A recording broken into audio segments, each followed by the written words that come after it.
Are we live? Okay, are we live? Okay, can I have quiet?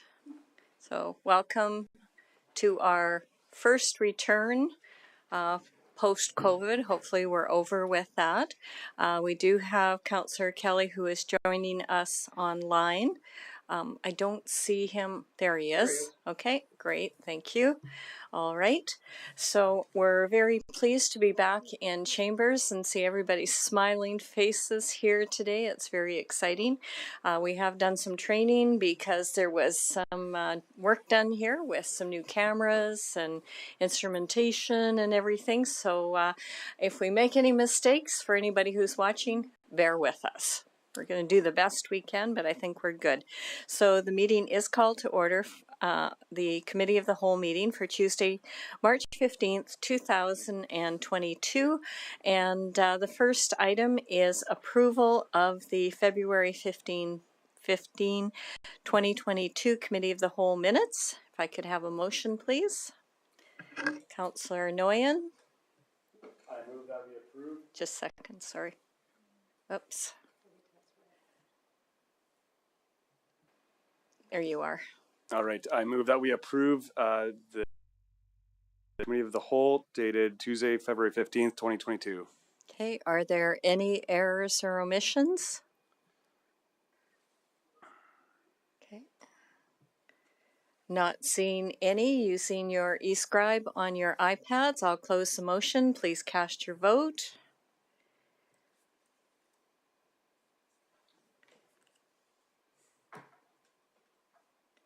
That is carried unanimously. Thank you very much. This evening or this afternoon, we have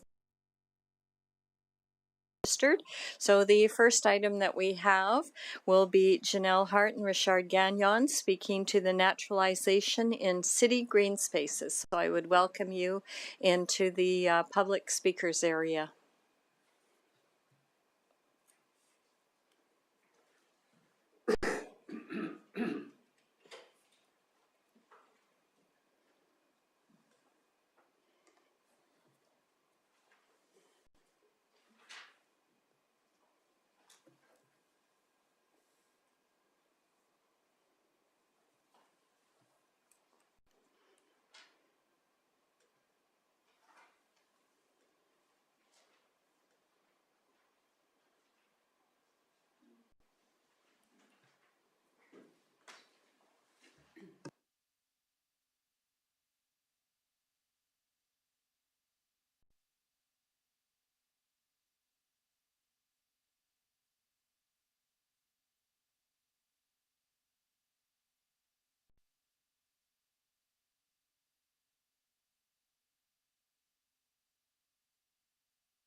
Okay, we're just having a technical moment.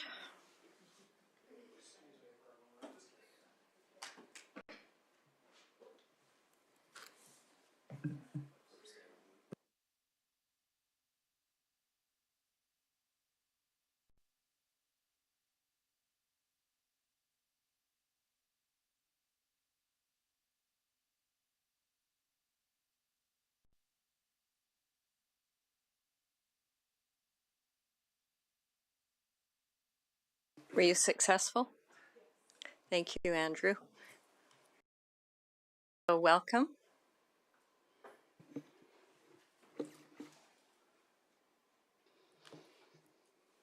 Good afternoon, Chair and Committee of the Whole. My name is Janelle Hart, Park Services Manager in the Parks Department. And with me today is Richard Gagnon, Public Works Director. We're here this afternoon to present to you information on naturalization, which is a process that transforms landscaped areas into a more natural environment. Parks has included naturalization in our initiative since 2019.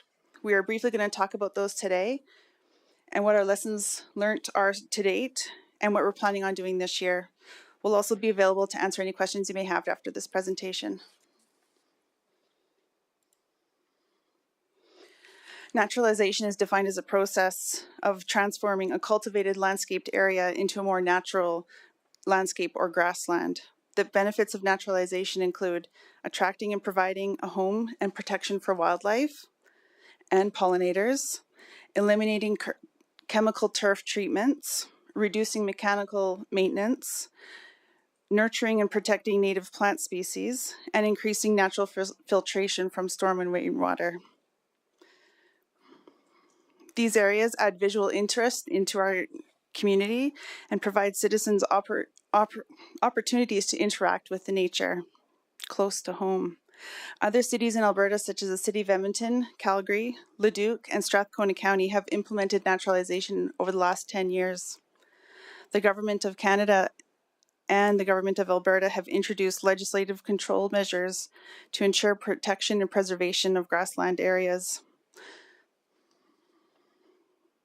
With more education and better understanding that chemicals have on the environment and health, industries are needing to pivot on how we control the weeds in our communities. Healthy, diverse landscapes create an ecosystem that naturally protect against predators and pests. Large mow-turfed areas are typically one type of grass species, and they don't create the same ecosystem that protects against pests and weeds without the use of high maintenance interventions.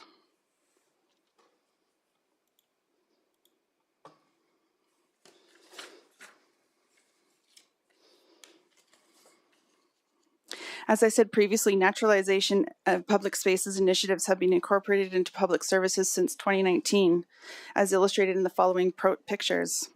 These initiatives have started with the construction of 2 pollinator gardens near the two community gardens we have, one at Clover Park and one at Jubilee Park, as well as in West River's Edge with our GOAT program and our use of biocontrols to reduce our chemical reliance on controlling the weeds within the parks.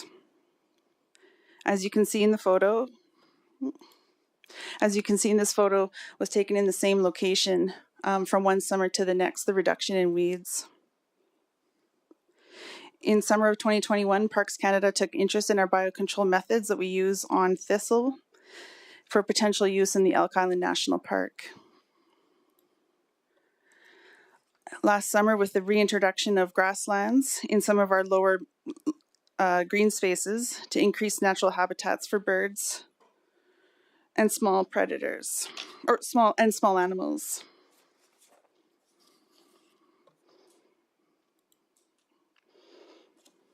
As shown on this slide, naturalization has purpose and intent. The use of various grasses and plant materials will diversify a space. The intent is not to stop mowing and let it go, but rather establish natural landscape. It typically takes 2 to 3 years to establish naturalization, for which we will monitor the area. Taking into consideration what other cities have done and what they've experienced in reintroducing grasslands, public education is important. So residents that live near to these areas or recreate in the parks understand the full benefits of naturalization to our community. Finally, in addition to public engagement, a successful natural program includes several factors like weed management, the area size, proximity to private properties, and existing condition and vegetation.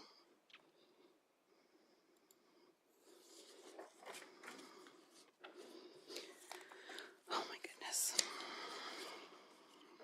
Some successes that we have seen currently in the city can be seen here in West River's Edge. There's been an increase in sightings of songbirds, salamanders, and jackrabbits. The city will encourage people to engage in these areas and to participate in wildlife viewing. Where possible, grassed areas will be near to the trails for ease of access. This year's program will include the locations highlighted in green on the screen. One area in Turner Park, 112th Street, and an area within Langworthy Park.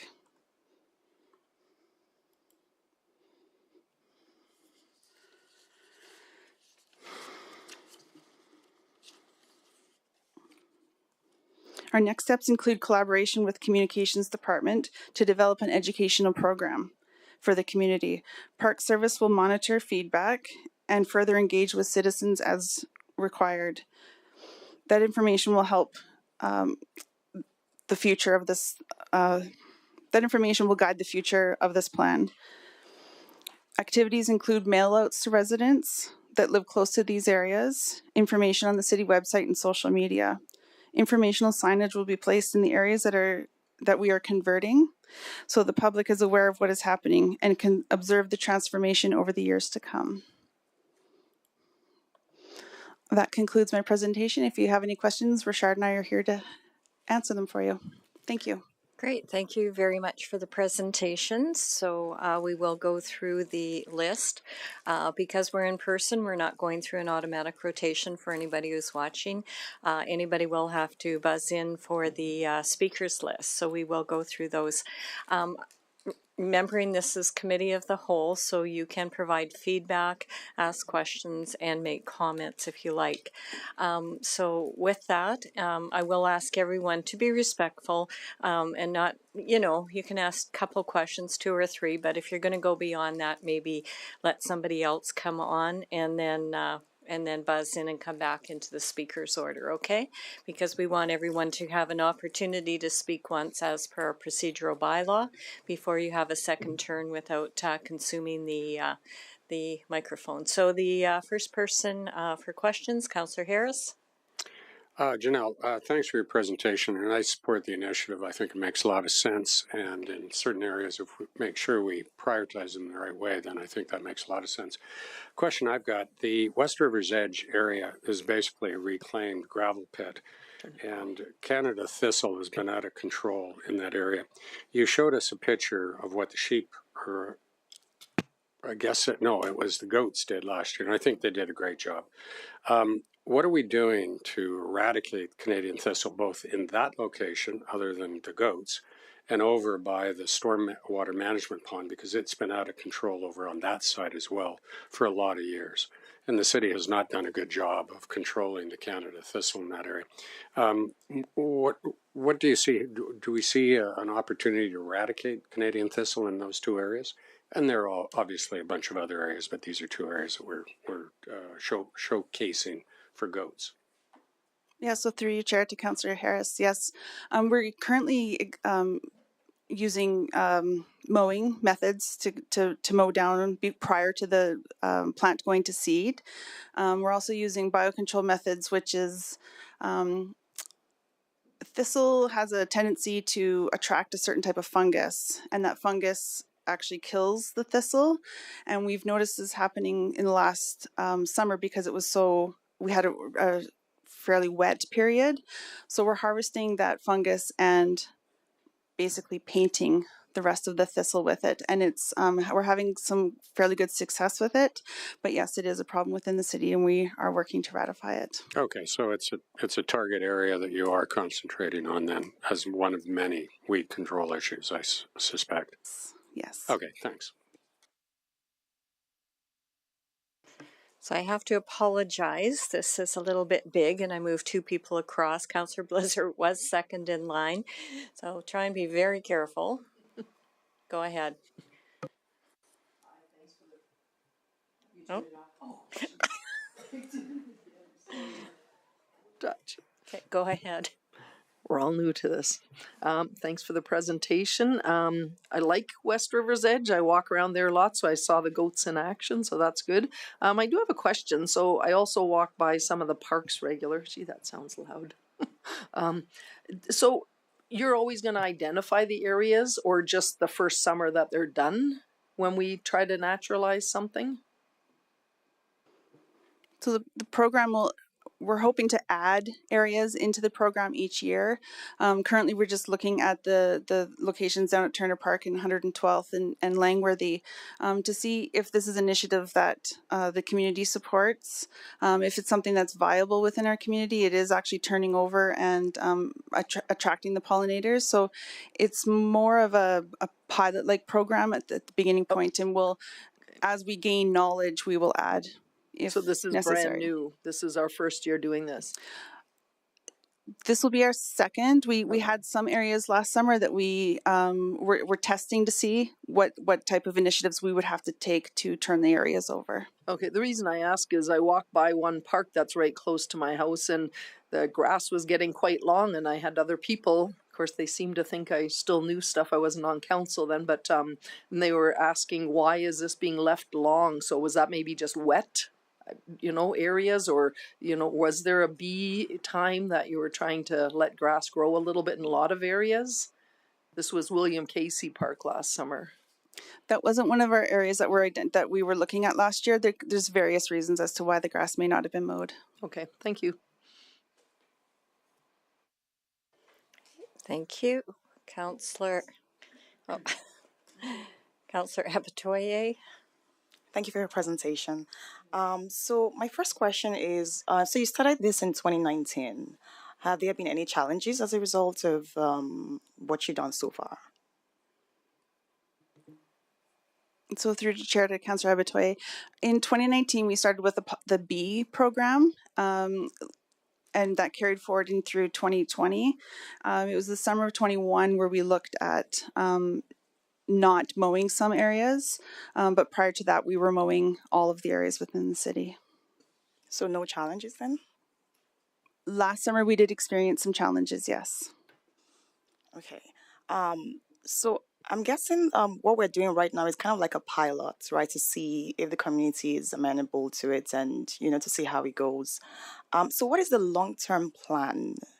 And I'm asking that because I'm wondering, am I going to look behind my house and see the green space behind my house has become a forest all of a sudden? So what's the long-term plan with this program? So through your chair to Councillor Abatoye, at this point we're just looking at some of these pilot areas to see what it will look like turning over and turning into the longer grasslands. Our intent is not to introduce these into every location or every park within the city. We still want to make sure that we're having adequate park space for various recreational activities. Okay, can I ask one more question? Okay, so do we currently have any policies that may be against this naturalization program? Your worship to Councillor Abitoye, no, I'm not aware of a policy. If we, the only thing I can say, if we have an area that we normally mow, let's say, and then that we do have an internal administrative policy on mowing, Right. but in this case, as we are leading the naturalization, then it's not a violation of the policy per se on mowing. What we're trying to do this year, again, is to better understand if we have areas like we showcased in this presentation that can take value with naturalization, especially for reducing species and beautification as well. Then we'll monitor those as we presented today, and then we'll basically look at in the long term what other areas can also be, in that aspect of improvement. That's the key. But I don't think that we have a policy right now that stop us to do that. Right. Thank you very much. Okay, thank you, Councillor Nguyen.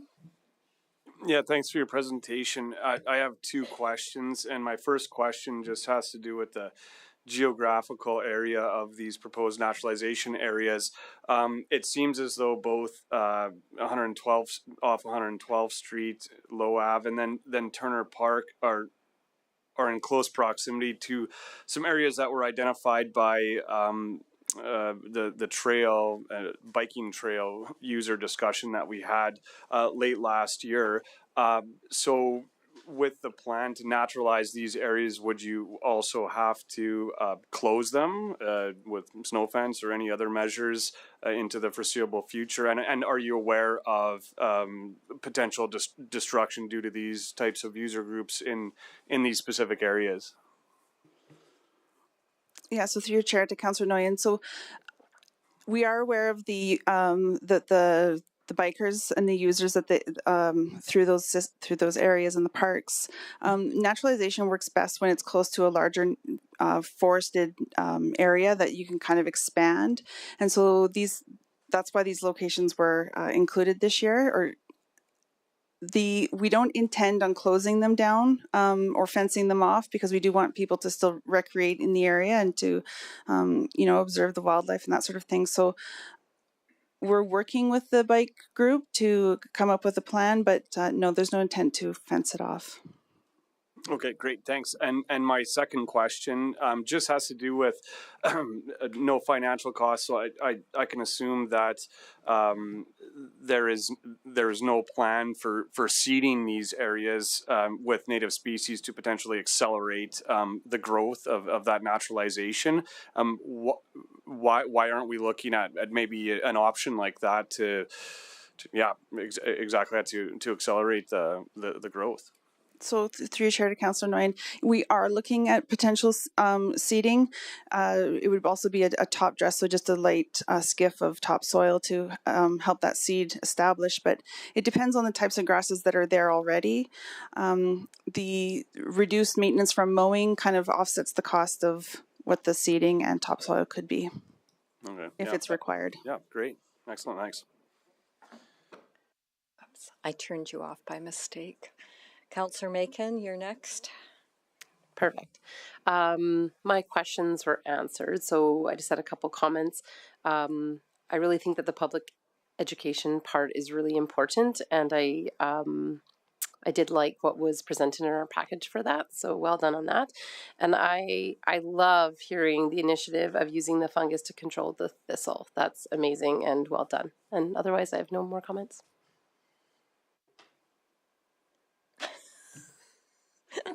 We'll get it sorted out. Councillor Kelly, you're next. Thank you, and thank you folks for your presentation. Councillor Nguyen spoke to one of my questions, the native grasses. I do think that that's, if we're going to naturalize that the native grasses or something close to them needs to be reintroduced. So I would encourage that. Councillor Harris spoke to the thistle problem. The thistle problem isn't unique to the river's edge or the open park spaces. Our entire city is overrun with thistle. All of the pathways, if there's grass growing adjacent to a pathway, you don't have to walk more than a couple or 3 steps before you'll encounter a thistle plant. I'm skeptical, although I encourage you, but I am skeptical that your fungus program will get the results fast enough. I come from the farm. I've mowed lawn for my entire life. And I know for a fact that mowing thistle does not kill thistle. Thistle spreads either by seed or by root. And if you mow it, it just shoots out more roots and you end up with more thistles that you have to mow on a continuous basis. I would wonder why we don't investigate the use of specific and safe herbicides that are being developed to target specific plants such as Canada thistle.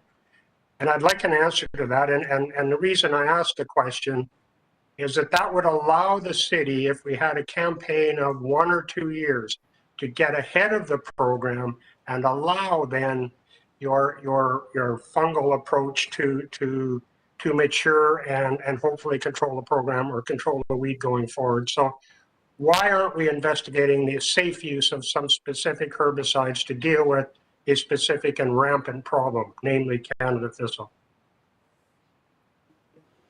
So through your chair to Councillor Kelly, we do work with industries, other industries and local communities to figure out best practices for the thistle. It is quite a regulated industry, the use of pesticides and herbicides. There are quite a few different companies that are trying to come up with better methods that we can use for a spray program. But yes, I agree. Thank you. Agree with what? Oh, sorry. Just I agree that there is a problem within the city and that we need to be aggressively looking after the thistle, targeting it. So specific use of regulated, safe herbicides aren't beyond the question, and you're continuing to look at that option? Absolutely. Perfect. I appreciate that. Thank you. In general, I support everything that you're trying to do in this area. I think it makes infinite sense. We don't need to mow every blade of grass within city limits. It's simply not possible, and it's not environmentally conscious. One last comment, and a comment only. If you're naturalizing the areas close to aspen growth, you will find that the aspen trees will creep out and creep out rather aggressively into areas that are not mowed. You're going to need, I suspect, a resolution to that, because you will lose green space very quickly as the aspens encroach. And I wonder if you give that any thought. We have, as we are experiencing that within the prairie, which is an intentional growth allowance within the prairie, which is just up near behind the homes of West River's Edge. And so, yeah, we are aware of the way that the aspens creep. Okay, I'm not sure there's an answer for it either, but at least if you're watching it, you're aware of it, and I appreciate that. So just to summarize, I support what you're doing. I would strongly suggest that the citizens are tired of stepping and look on Thistle and looking at Thistle, and we need a much stronger approach for at least a couple of years to get a handle on the situation. And thank you both for your report. Okay, thank you. I have a couple of questions too. Just a reminder, I know it's for anybody who is actually watching this live. I just know it's habit you want to talk to the person, but the camera's up there. So the question that I have is in Langworthy Park. That's a toboggan hill. Is that going to have an impact on it later in the future if you leave that in a naturalized state? Like, will it get too much grass and stuff? Yes, it is a toboggan hill that we do look at and we do monitor. Not necessarily. The snow compacts the grasses quite nicely, especially down near the bottom. If there's any, aspen-like trees that might be growing up, that sort of thing. We do intend to continue to mow that area so that the recreational use is still the same.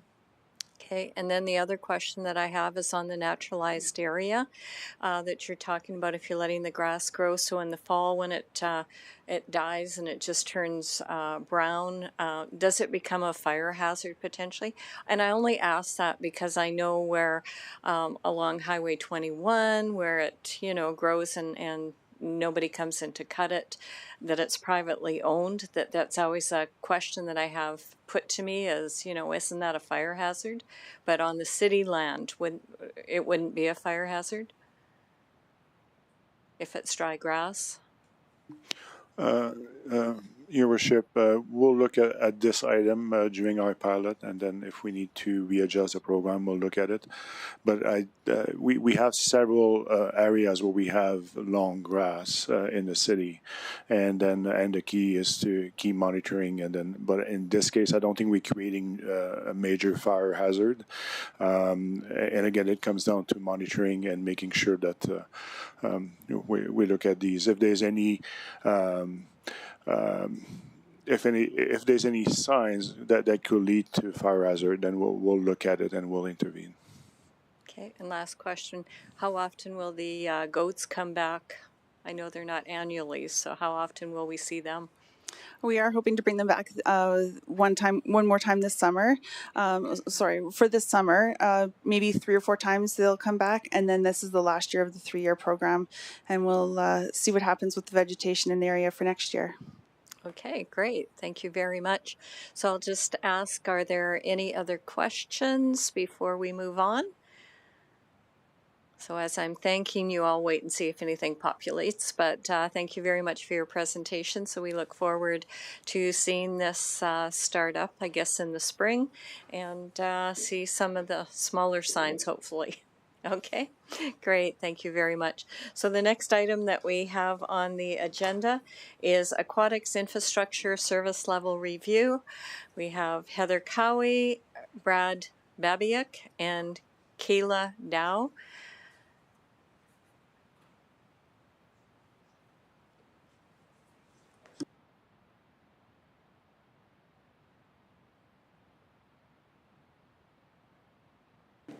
And Miss Cowie, just before we begin, if you would like to actually do introductions, because I don't think, because of COVID, we haven't met everybody.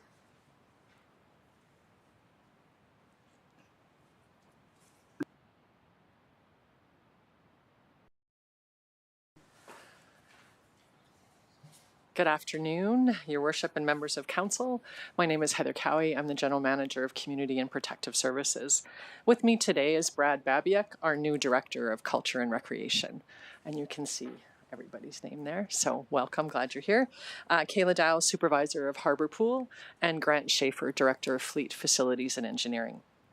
We are delighted to be here today to present our response to the Notice of Motion and discuss the suggested process for aquatic infrastructure and service levels in Fort Saskatchewan. I have to remember to do this. There you go. From a context perspective, administration has reviewed the Notice of Motion and offers the following path forward with anticipated costs, deliverables, and estimated timelines. In addition to culture and recreation, input was received from Fleet Facilities and Engineering, Corporate Services, and we also spoke with a consultant with proficiency in this area to help us frame the suggested work plan.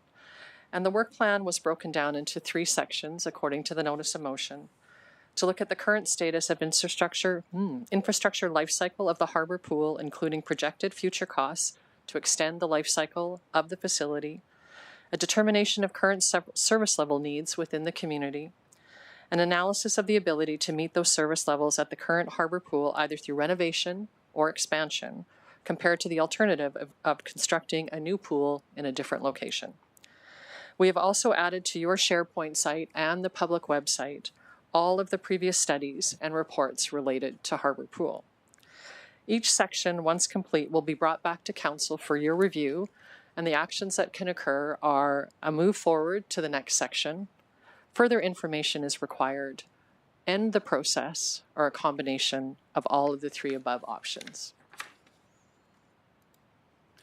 So for Section 1, we will look at an engineering assessment of the facility to determine future investments necessary to maintain its current functioning and its potential expansion and enhancement capability, and that includes any building code implications.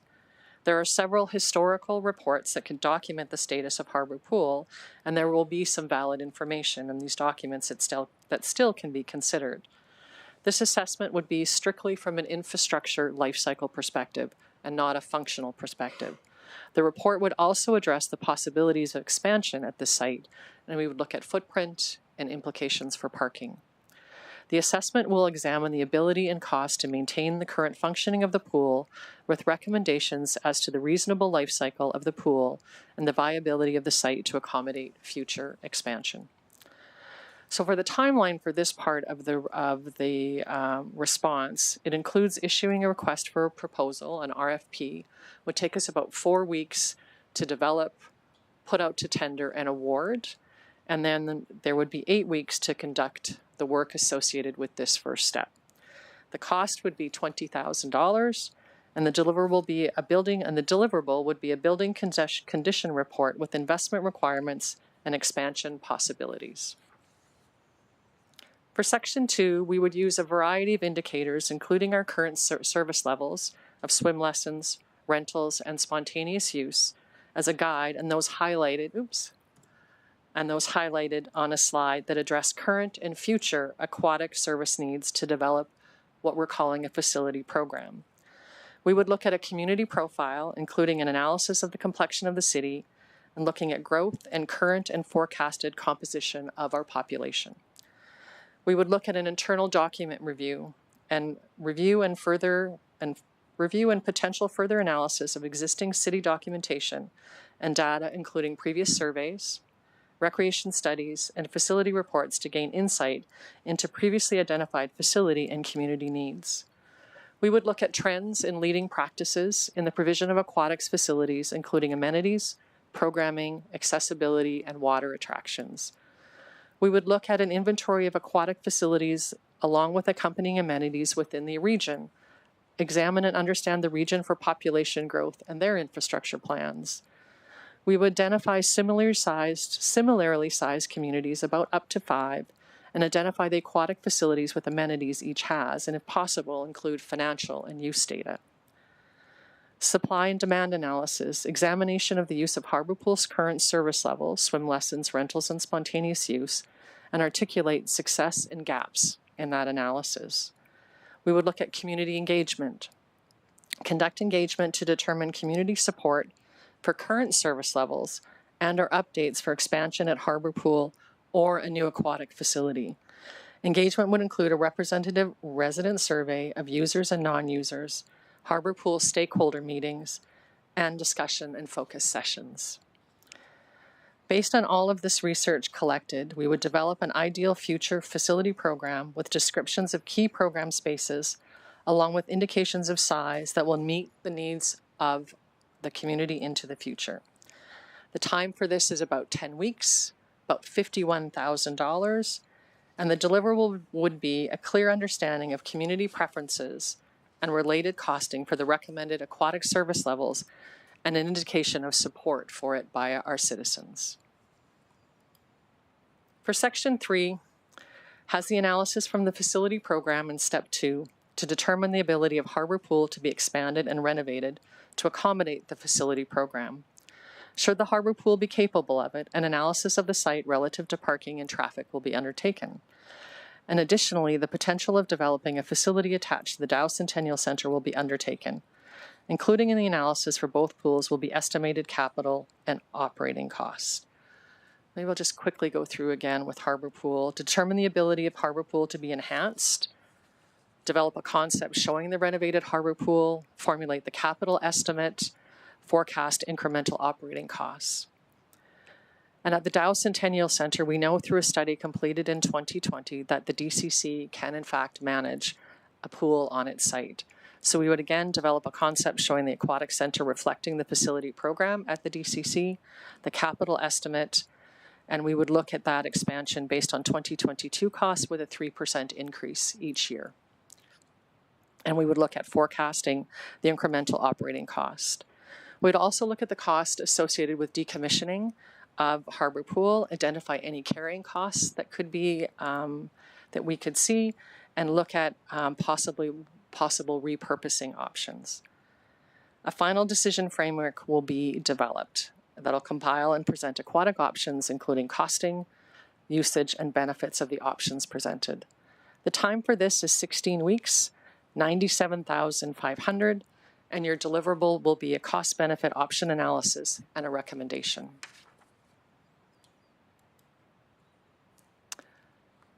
The total budget is estimated at $202,800, including contingency. It is estimated that this work, including going to external RFP and allowing for contingencies, would be approximately 42 weeks. And we have added in time and money for contingency, but we may encounter more time delays than anticipated due to what's happening in the market with different consultants and what's happening with what we're seeing out in the market at the moment. And that concludes my presentation, and we would be delighted to take any questions. Okay, thank you very much for your presentation. So for questions, I've got Councillor Macon first. Thank you for your presentation. It's a lot of information to go through and understand. I get the impression that this is all, the three sections are meant to be done concurrently. Is that fair? Or one after the other, or are they all being done at the same time? Through your worship to Councillor Macon, our intent is that it would be sequentially, not concurrently. Okay. So then section 1 and then 2 and then 3 in that order? Okay.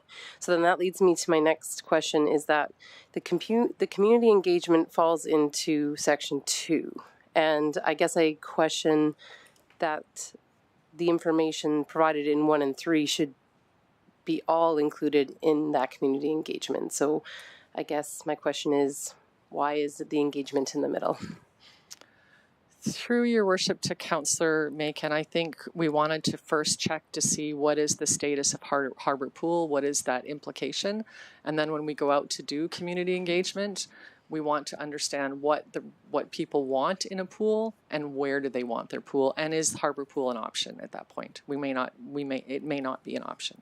So do you anticipate then that the community engagement helps 3? It helps in developing that plan? Through your worship to Councillor Macon, I would say that the community engagement helps us understand what the community wants in an aquatic amenity. And if it wants just a flat pool, if it wants an amenity, if they want updated, I think that gives us more information. Okay, I'm good for now. Thank you. I turned you off again by mistake.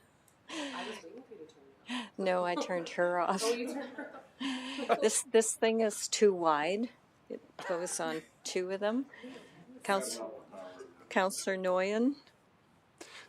Thank you. My question has to do with community engagement as well, but I'm going to go a different direction. We have uploaded on SharePoint currently, I think, about 15 documents going back to 2002 in relation to feasibility of keeping and maintaining harbor pool on our master plan, how aquatic infrastructure contributes to that vision for our city. There's various reports. The 2003 harbor pool operational analysis and retrofit feasibility study at that time says that harbor pool no longer met the public's needs, and at that time the population was 17,000 people in Fort Saskatchewan. So my question about community engagement, it seems that is a step, and I'm not looking for an explanation as to why it's a part of this study, but it seems like that's a step in this review that is going to excite the public once again about something going to be happening in the very near future in terms of aquatic, and then what's going to happen is that people are going to be disappointed when they realize that this is potentially a very long-term plan. So how does community engagement even help the process that we're trying to get through? Through your worship to Councillor Noyan, I'm going to do my best to answer that. I think that the community engagement that we did that we came back to in 2021 indicated that there is a want for aquatics. I think the community engagement gives you a sense of what the community is actually looking for in an aquatic facility. The last engagement that we did talked about would you be willing to pay this much taxes, and this is more diving into deeper, that's funny, diving into more about what the amenity would look like. I think that was one of the concerns that when we had the referendum, was that people wanted more detail about what the aquatic amenity would look like. So I don't know if I answered your question. Yeah, I think that helps me understand where you're trying to get with community engagement. So how detailed, I guess, of a questionnaire maybe do you envision having for the public? Are you wanting to find out, do 1,000 people want a water slide as opposed to something else? It just seems like an extremely broad scope for what you're aiming at, extracting. I think through your worship to Councillor Noyan, I think at this point I don't know if I'd be able to give you a solid answer on the details of what we're looking for at this point. But I think understanding what they want in a pool is what we're trying to get at. Yeah, okay. Thank you. Thanks. Thank you. Councillor Abatoye. Thank you for your presentation. And I want to say kudos to everyone that's worked on this before really itemizing how we're going to get to where we're trying to get to. I think it really paints a good picture for me rather than just say, okay, we're going to approve a certain amount of money and we don't know how. So I really appreciate this being so detailed. I may not agree with everything on there though, but I appreciate the work that's gone into this. My first question is just a statement that was made here. So it says that the first section is strictly on the strictly from an infrastructure life cycle perspective and not a functional assessment. And I'm just wondering, what's the difference between the two? Because as has been said, and as we all know, we have tons of reports already around the pool, and I'm just wondering what's the difference? Through your worship to Councillor Abatoye, I think when we were following what was asked of us for the notice of motion, it was, can the harbour pool life cycle be extended? Have we reached the end of life of harbour pool? And I think that's what we're trying to get at, is our HVAC unit, our heating, our basin, is it still, how much life is left? So yeah. So but what is the functional assessment then? And I don't know, maybe that's a question. I'm going to ask Mr. Schaefer to answer that. Your worship, the Councillor Abatoye, I think the when you get into the functional assessment, it's how it's used. It's what are the users needing out of it? Does it meet the use that people want of the pool? So in the first stage, we're just looking at the pool we have. How much longer does it last? What do we need to do for upgrades over the next whatever time frame that is, and what is the end of life time frame on that? The functional side is, does it actually meet the needs of what they're the wants that of the users? So that'll be like section 2 or That'd 3. be when you get into section 2. Right. Yes. Okay. Thank you. So my second question is really comes back to the public engagement, and I really agree with the comments that have been made so far. And like I have a big circle around the community engagement because I don't agree that it should be in that place where it is, because I think about the questions you're going to be asking. Is it going to be like I can't really think of it except you have the architectural plan, that tells you, okay, these are the options, right? But it seems like we're just going to the community and asking a vague question, what do you want? But what are we actually presenting to them? So I feel like, again, back to the comments that have been made already, that it shouldn't be at this point, and maybe it should be at stage 3 or after stage 3 when we have the details of it. But that's just a comment I was going to make. But my question is, so is section 2, is that completely going to be internal staff? Is that just all internal staff, or because it doesn't say anything about putting out an RFP? Through your worship to Councillor Abatoye, so thank you for your comment about the community engagement. We'll take that away. Thank you.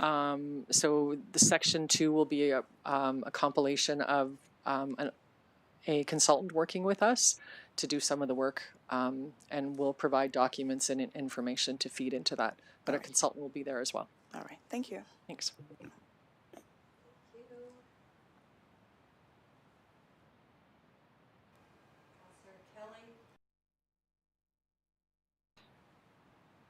Thank you.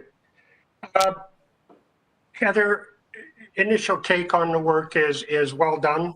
I like other councillors have already said before me, it's a great start. The way I see the community engagement is that it's not a one-stop, make a decision approach. I tend to simplify things to make them understandable. When I'm shopping for a car, I look at a bunch of cars and then I actually go price out a car, and then my decision might change. So I think the first stage, the consultations that you've identified make sense. I would expect that as this matures and more detail becomes available and better costing and drawings become available, that the community consultation process would happen again.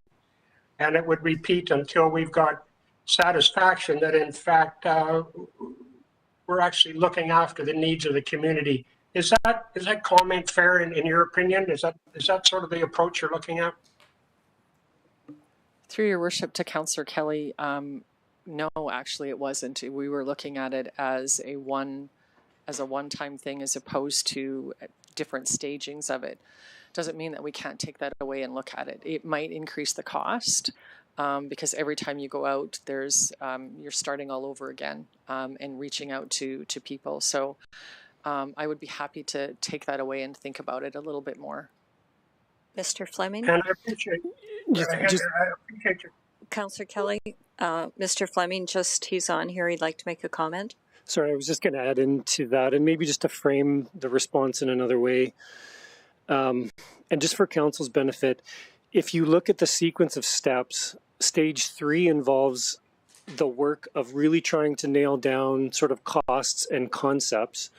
And so there's 2 ways you could go about doing that. Number 1, administration could just huddle up and pick sort of a generic swimming pool of sorts that would sort of meet what we think might might be the desire of the needs of the community, and that could be the analysis. Or you could check in with your stakeholders and use that to design the concepts in Section 3.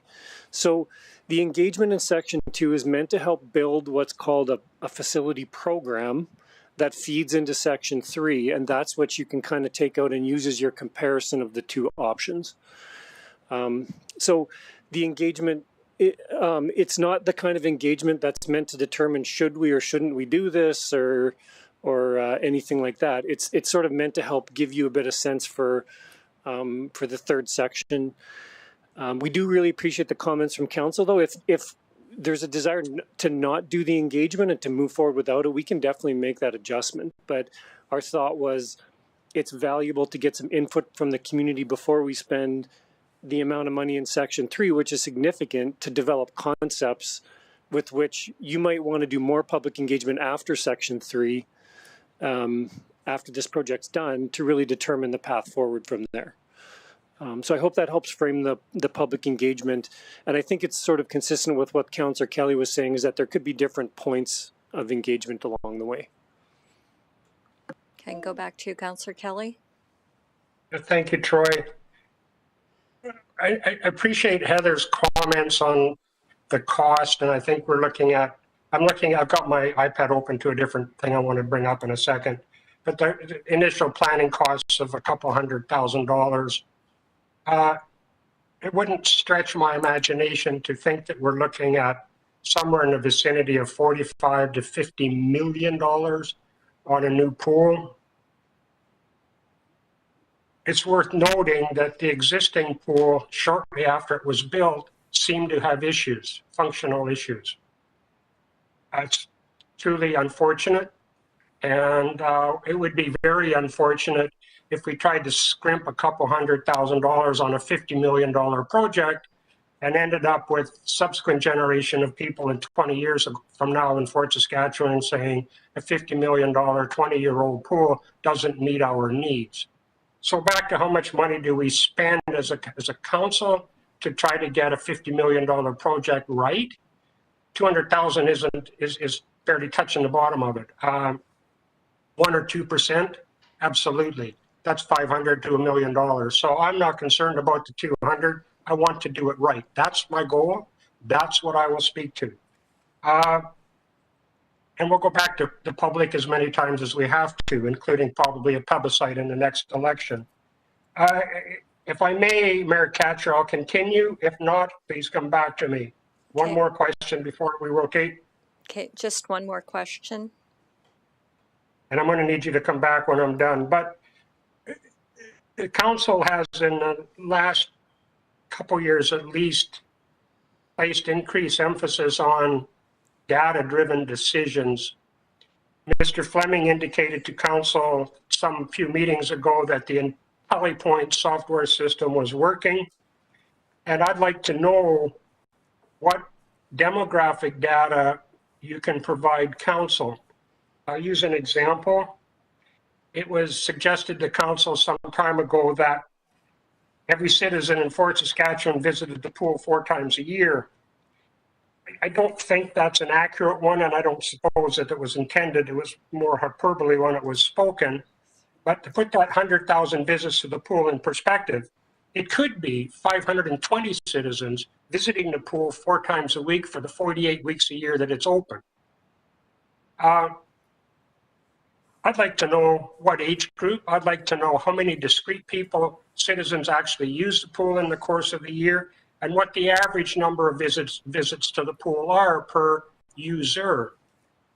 As a councillor, I want to spend large money to benefit as best as possible the entire community. And if in fact it turned out to be something odd, like 520 citizens using the pool 4 times a week because they really enjoyed it, I'm less inclined as a councillor to consider spending $45 million on a pool. So back to administration, after all of that, what discrete and specific demographic data are you able to provide council? Through your worship to Councillor Kelly, we can provide that data, absolutely. And I think the census data that is coming out in April will be able to augment that in terms of what are the users versus what are our visits. And our visits right now, and those are discrete visits, but they may be by repeat people, is about 101,000 in 2019. And based on our initial data right now that Ms. Dow has been able to provide to us, we are seeing an increase of about 13% users for the month of February compared to other months from 2016 to 2020, and that's without any school use at all. So we've got lots of users, but I agree that we do need to look at, and that's where your supply and demand analysis will come in when we do that work in Section 2. I hope that answers your question. No offense, but absolutely not. Doesn't even touch on it, Heather. The 101,000 visits per year, is that 520 people using the pool 4 times a week? I think, Your Worship, what we would endeavor to do is make that question one of the outcomes in Section 2, though. I don't think we can answer that today. I understand what you're getting to. It's a question of the number of unique users of the pool, and certainly that's something we can take a look at. We can look at the Intelli system and see how it tracks that, and if there's a report for it, and we can make that part of the outcomes of this work if that's acceptable. Well, I didn't expect you, Troy, to have the answer today. I understand that, but I'm driving home a point, and I want to close the point before I turn over the mic. The data is more than just discrete users. It's what they actually use the pool for. It's their age. It's a bunch of things. And without it, we can't have a clear picture of how the pool is actually used. It's fundamental. And council was told, I know we were told by administration a year and probably 2 years ago, that in fact that data would be available, that we had new software coming and that data would be available. I would hope that we have it and that we can provide it, and I think it will be important going forward. Mayor Katcher, please come back to me. Thank you. Okay, thank you. The next person. I kind of feel like I'm in the middle of deja vu here from 6 years ago, because we did look at the pool, we looked at the options. So the portions that are looking at repurposing, expanding the harbor pool, I'm not even in favor of touching that. But we'll go on from there about the other part. So how much of this survey would be necessary no matter how we go forward? If we decide not to expand the harbor pool, do we still need portions of this no matter what, like for an aquatics expansion if we were looking elsewhere, or the viability of the pool? Is this something we need to know now, or do we know, like from 6 years ago? To me, yes, it's 6 years, but it's not that big a span. Can we look at that survey and get enough information on it? I'm just wondering how much of this work is actually necessary. Through your worship to Councillor Blizzard, I think that what I'm understanding from council is that you want to make evidence-based decisions.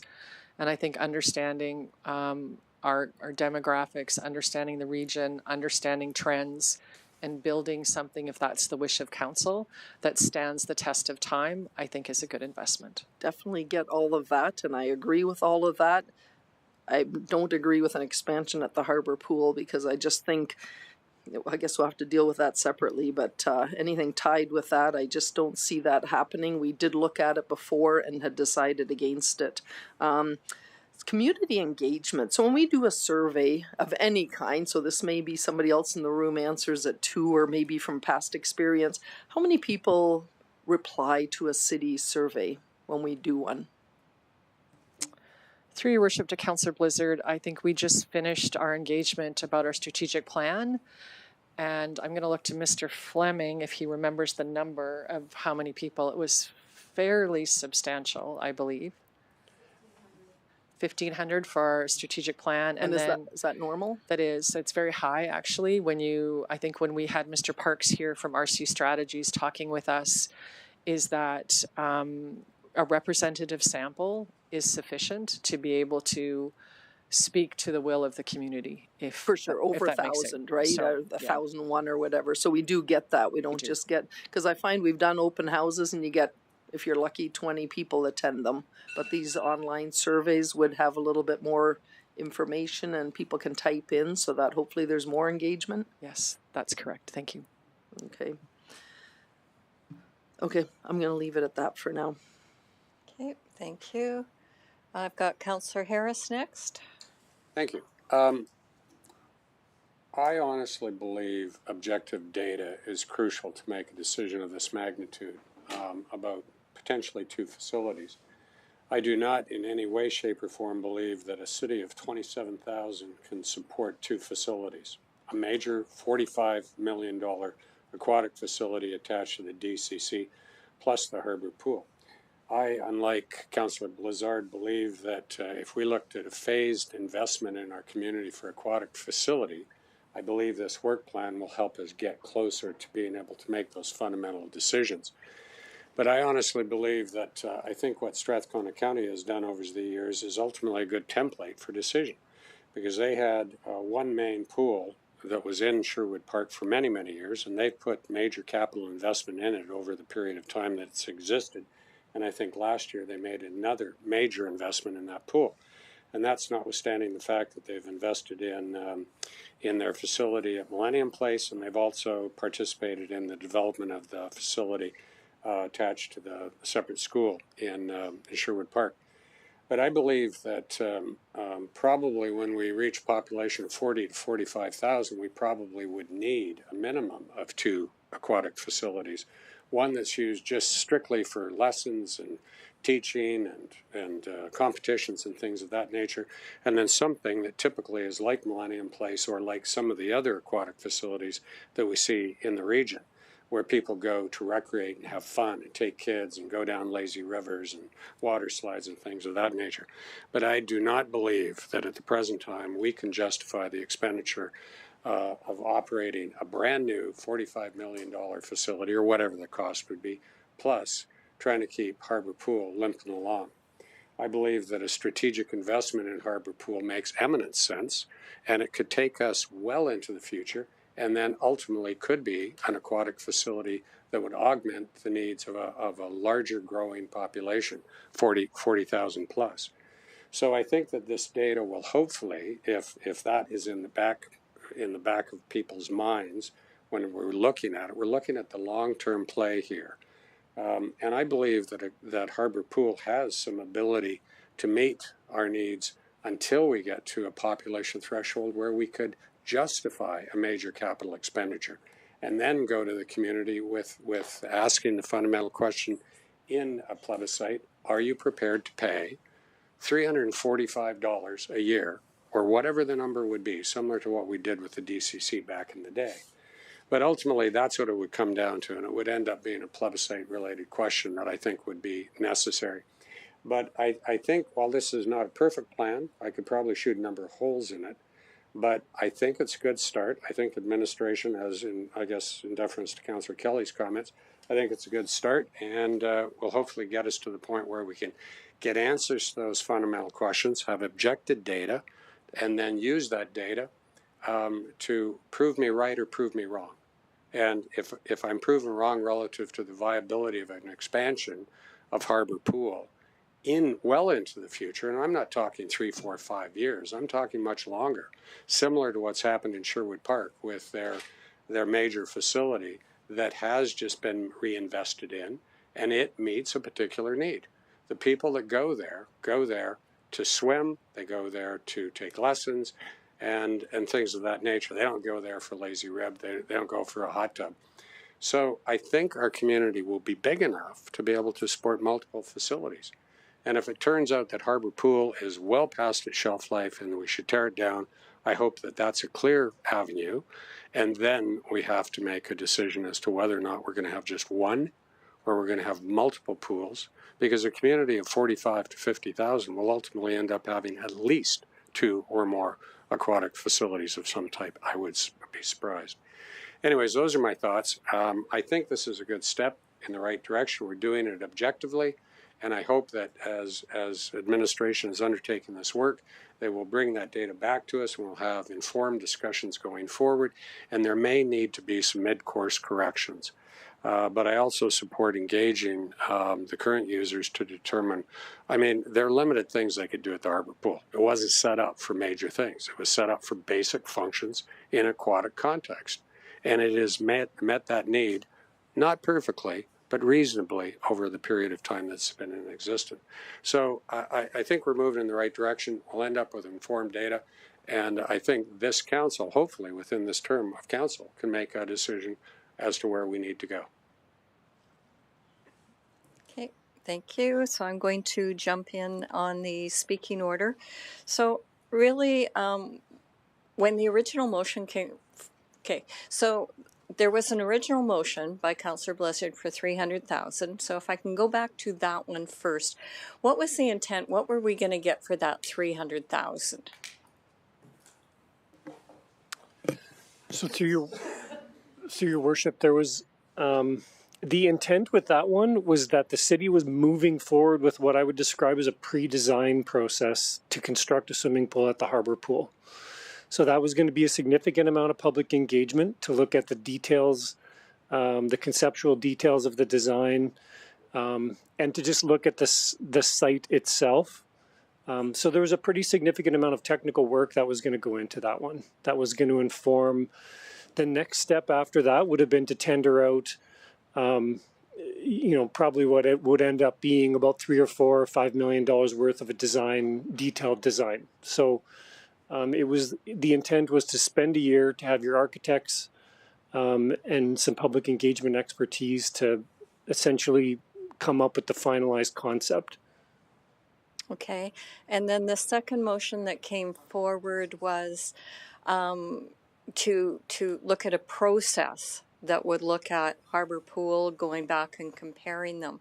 So this one is 200,000. So it's looking at harbor pool, but it's not going in depth in the details that you would have got for that 300,000. Correct? Yeah, through your worship, that's correct. This takes it back to a slightly higher level, and it's a little bit more of kind of a research and exploration type exercise. I would describe it at a high level. Yeah. So then, so we do all of this. It's 42 weeks, so that's almost a year.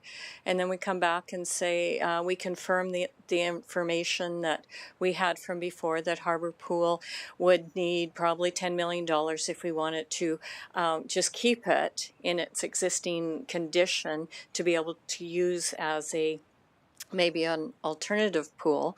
But if it comes back and it's confirmed that no, it really doesn't suit the city's needs or the public's needs, then we're another 42 weeks, because it's going to take how long to go back?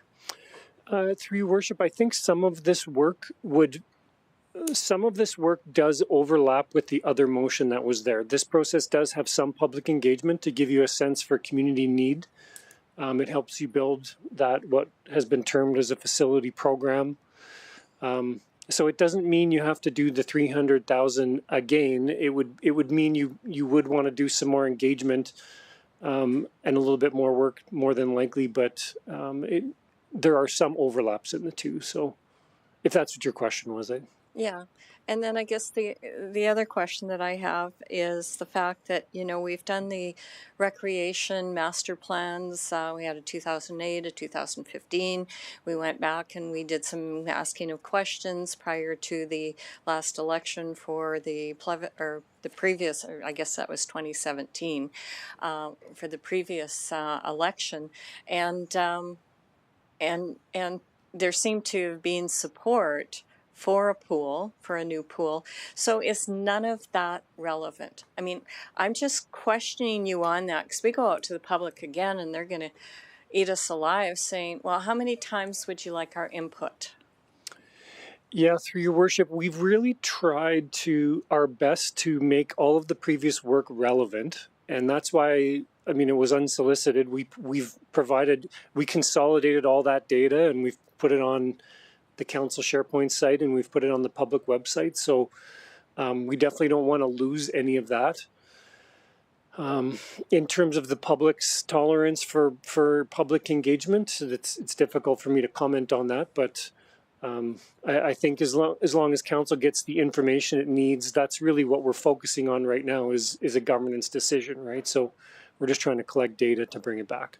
Okay, so knowing what we know now, based on this information, when this comes back to council at a future meeting, I'm not sure when that's going to be, so council could make a decision to say, yeah, go ahead with this, or no, maybe a majority's changed their mind and said, you know what, let's just go back to the original motion and put money in to move ahead. So those would be the options? Yeah, through your worship, council has the ability to make amendments to this as well. I mean, that's why we're here right now at a committee of the whole, is we're trying to get a sense for the direction that council wants to go to help us when we do bring this back. I think the plan was within a couple weeks we could be back for approval. But if there is a desire to look at a different direction today, it would be great if we know that today. But certainly at the meeting when we come back, it's within council's discretion to make changes. Okay, so I'll make my comments on what I think about this later. I've consumed this long enough right now. So I'll go to Councillor Abatoye. You're next. Oops, just a second. Okay. So irrespective of everyone's opinion, I think that we're going to have raw facts, that's data, that's going to drive our decision on what direction we take. And I think it's fiscally prudent also to be able to take stock of what you currently have before you invest, go into some long-term capital investment. And I think that's what we're trying to do here. And I obviously fully support this process because even though 50% have said that they want a new pool, there's also another 50% have said no. So I think this is a justified way to move forward with this whole program. But my first question, back to you, Heather, is, you've been on a break there, is so Section 3 says that if Harbour Pool is capable of expansion and renovation to meet the community's need. So why then are we still going ahead with the additional review, or why are we still undertaking that additional? Sorry, I'm trying to see what I wrote here. That additional analysis for Dow Centennial Center. Like, why is there a need if the need is already being met by Harbour Pool? Why do we still need to go ahead and do the additional analysis for DCC? Through your worship to Councillor Abatoye, I just want to make sure that I've got your question right. So if Harbour Pool proves that it can be expanded, it can meet the facility program need, why would we do the additional work for the DCC? Mm-hmm. I think that's part of the, do we renovate and update old, or do we build new? And what is the pros and cons of that? So I think I would say that you would want to make a considered decision. But that would be up to council whether you wanted to pursue that or not. So really, like I think, like Troy said, is really just bringing the data and allowing council to make the decision. Okay, correct. Thank you. My second question is, so it's been said, we have a lot of data, a lot of analysis have been done in the past. So does the city not have information from the public as to what type of pool they want based on our past analyses and reviews? Through your worship to Councillor Abatoye, I don't know if I can answer that question. Mr. Fleming may answer it better than I can, but I don't think we've ever asked, do you want a lazy river? Do you want? I think it's just been a pool. Okay. I think, would that be fair? Yeah, through your worship, I do think there wasn't a lot or potentially any public engagement that went on prior to the 2017 plebiscite. So I don't think there's been a lot of engagement specifically about to try to understand what the needs are of an aquatics facility. So okay. I think this would be a bit unique in that regard. All right, thanks. You're good? Yeah. Okay, thank you. Councillor Nguyen? Yeah, so I want to discuss what we're pulling out of this report and what I believe to be unobtainable data that is going to impact our findings here.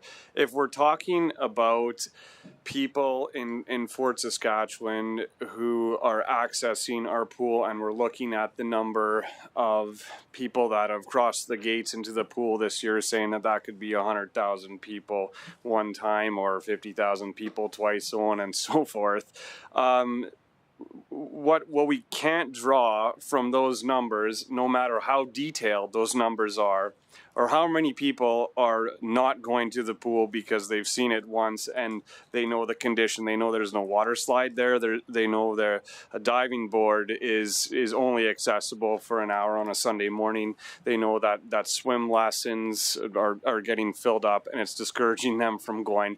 How many people are not going to this pool because they're going elsewhere, and how many are not going because of the condition of this facility? And I think that is absolutely paramount when we're talking about a statistical analysis of who's going to this pool. If I can say there's a water hole in the ground over there and nobody's going to that water hole, well, it's because it doesn't have what is going to meet their recreation and fitness needs for themselves and their families, and so the point being is no matter your response to further data analysis, we're not going to be able to represent what we need to see as the needs of our community members that are not serviced by the current capabilities and scope of what the Harbour Pool provides.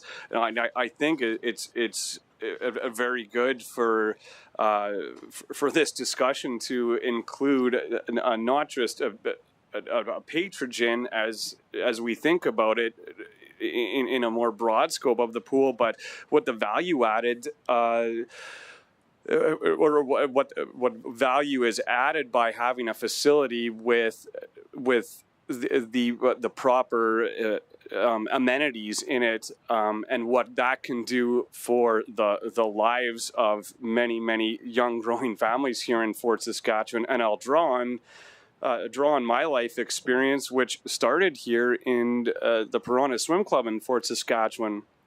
And oddly enough, this facility, in the direction that a higher level athletic career took in my lifetime, this facility in Fort Saskatchewan was not able to accommodate or even close to accommodate a schedule for a competitive swim team year round. That is a service that we cannot provide right now in Fort Saskatchewan. We do not have the capacity to provide for weekend swim meets in the winter time, or a dive club or a trampoline club that is training with divers. So knowing what exists in facilities around the greater Edmonton area and how it is affecting intimately the lives of young families and in all generations, I would caution on drawing on a statistical analysis to be representative of what we perhaps do need here in Fort Saskatchewan and how that will very positively affect generations. That was my question. Oh, wait. I think it was more of a statement. Can you maybe summarize the question? If I may, Councillor Nguyen, thank you. We have certainly built into the engagement non-users as well.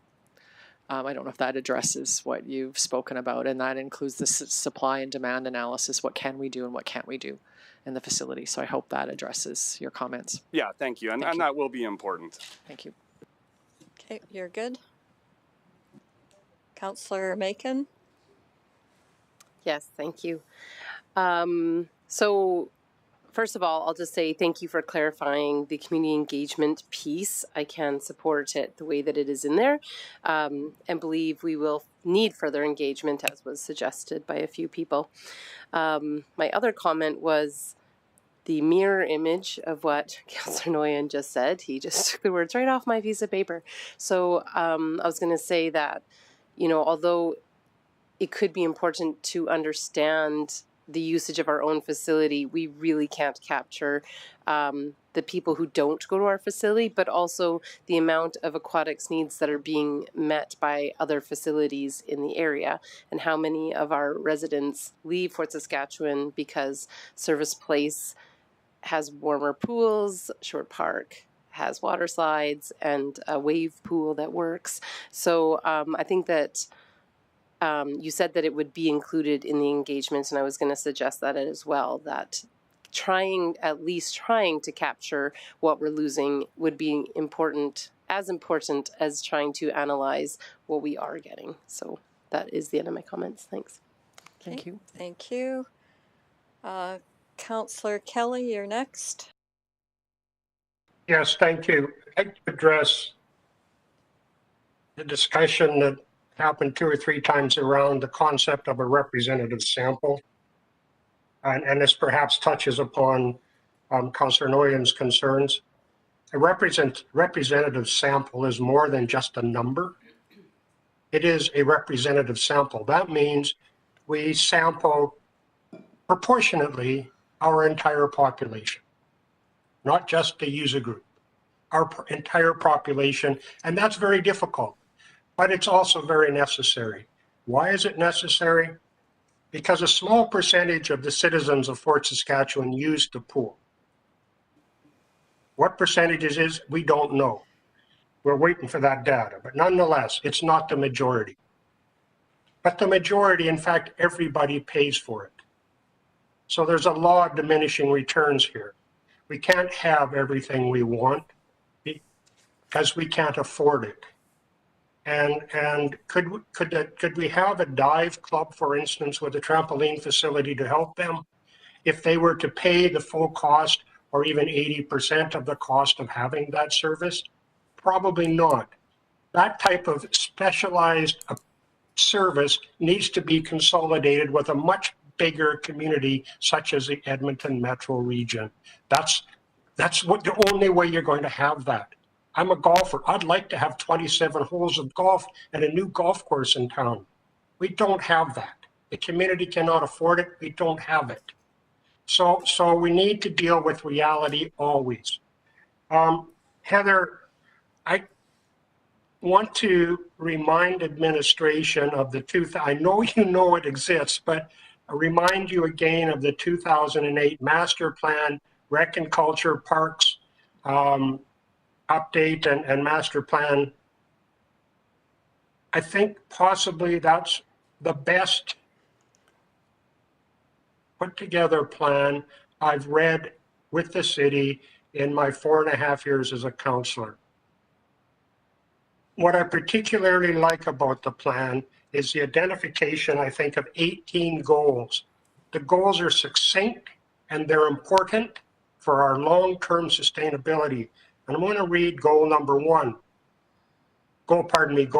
8. Optimize use and enhancement of built infrastructure prior to investing in new development. That just makes sense.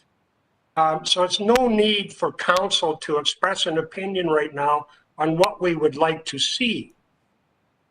We have to deal with what the community needs and what we can afford. And that's the purpose of this work.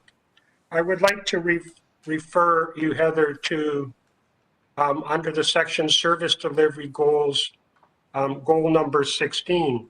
And I know this is what we're trying to do here, but this is to get this in a public forum and remind everybody of our job.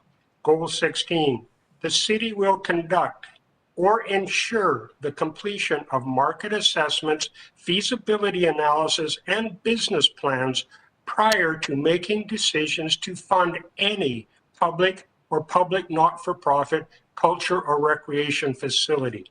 So I have a very simple question that is rhetorical, Heather.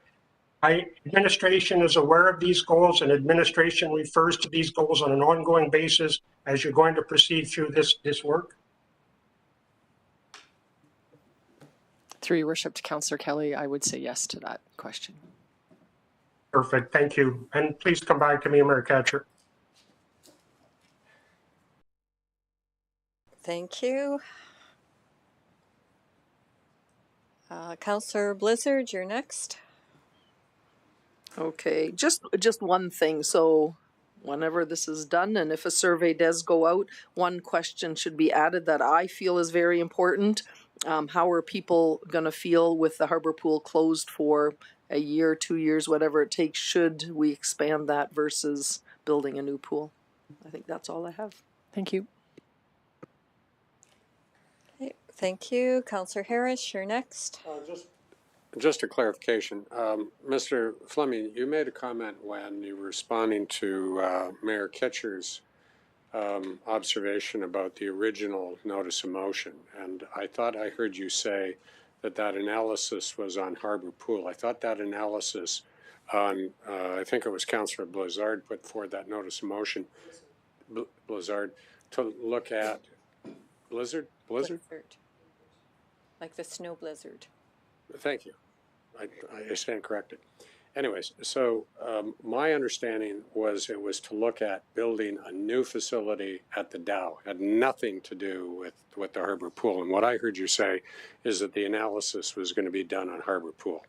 Yeah, through your worship, if I reference the Harbor Pool in respect to Councillor Blizzard's motion, that I misspoke. It was supposed to be the DCC. Yeah. Oh, okay. Good. I was looking for that clarification because I thought that ultimately what that motion was going to look at. Let's get going. Let's plan and let's build a new facility at the DCC, which I think I definitely do. I support at some point, but I don't think a community of 27,000 can support that any time in the next who knows how many years, but certainly not in the near future. So thank you for that clarification. Okay, thank you. All right, so I know you're looking for some feedback and hopefully drawing some direction out of today. I don't know if you're going to get it or not for sure. From my own perspective, and I said I would come back on this so that I spoke again on this. So I probably support checking to see what Harbor Pool could be in the future. Maybe not the expanded one. I actually don't support that. But if it were to be a second pool, and I mean, that's what we talked about back in 2016, was that we were just going to leave that as a second pool, but we could decide whether we wanted to add money to it at that point in time or to demolish it. I'm still of the opinion I like the $300,000 motion, and you know, so I probably would support somebody to see what Harbor Pool is about, but I really don't support personally. I really don't see a need to be looking at an expansion of Harbor Pool, as Councillor Blizzard had just indicated before, and I said before too. You do an expansion, and then all of a sudden you're shutting down your pool for a period of time. And even when we do that in January, people get upset about it and they don't like it being shut down. So I guess when this comes forward, and you can draw any direction you want out of it, there's no direction today, but as feedback for where you're coming forward, you know, I would say make sure that you've got alternatives for us that, you know, we can proceed with this, or maybe a majority want to proceed with something different. So that would be my comments, is just make sure you're providing us enough alternatives when this comes back to council, because I didn't support this back then, and if it only comes back with this as recommendations, I wouldn't be supporting it either. So that's just my feedback on that. So make sure we have lots of alternatives. Yeah, through your worship, that wasn't our intent, but based on that feedback, we can work to reflect that in the report. I did want to make one quick comment because it's come up a couple of times today. The idea that the city would move forward with 2 operational swimming pools is not actually part of this analysis in any way as well. I just want to be clear about that. We I don't know what the word is, we removed that option from the city's 10-year capital plan last June. So we look at this as an analysis of either or in terms of options for aquatics facilities, not both. So, okay.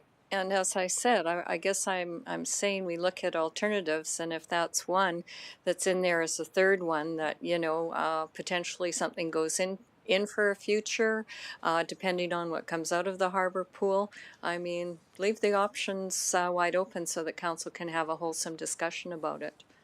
Yeah, and the intent with this process should give you good information on the 2 different options, right? And then if there is the idea of some kind of combined or third option, I'm sure we could look at that. But I just want to make sure, so we're all on the same page, that the consideration is really that the city would not move forward with two swimming pools, right? Or at least that's what's reflected in the current 10-year capital plan. And that's understood. Yeah. Okay, thank you. Councillor Nguyen? Yeah, just a quick question, and this might be in the report and I missed it. So, are we going to hear back at the end of if it's 42 weeks or longer? Are these when these reports get done, kind of one by one, will they be uploaded individually or per section, or are we just looking at a end of the entire phase 4? Kind of feedback. Sorry, yeah. Through your worship to Councillor Nguyen, we would come back after each section, depending on what's approved at the next council meeting or when we bring this back. Our intent is to come back with information as we move forward through the stages. Okay, great. Yeah, thanks. Thank you, Councillor. Thank you. Heather, the 2003 harbor pool analysis had a comment that I thought was interesting. It actually had a couple. It suggested that the recovery rate for the city of Fort Saskatchewan on its pool was much lower than our peers. And secondly, that we should look at variable rates, my words, to allow for a higher charge for the use of facilities that cost more. And I think the specific example in there was water slides. Is administration in general amenable to that sort of approach? Because it's certainly not something I've seen in 4.5 years on council. Through your worship to Councillor Kelly, pricing and recovery rates and use rates and community benefit and community asset are interesting conversations that we should be having with council.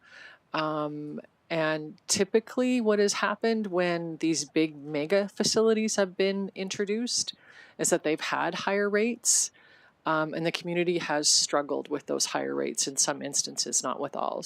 But I think the pricing is perhaps a different, what's the word I'm looking for?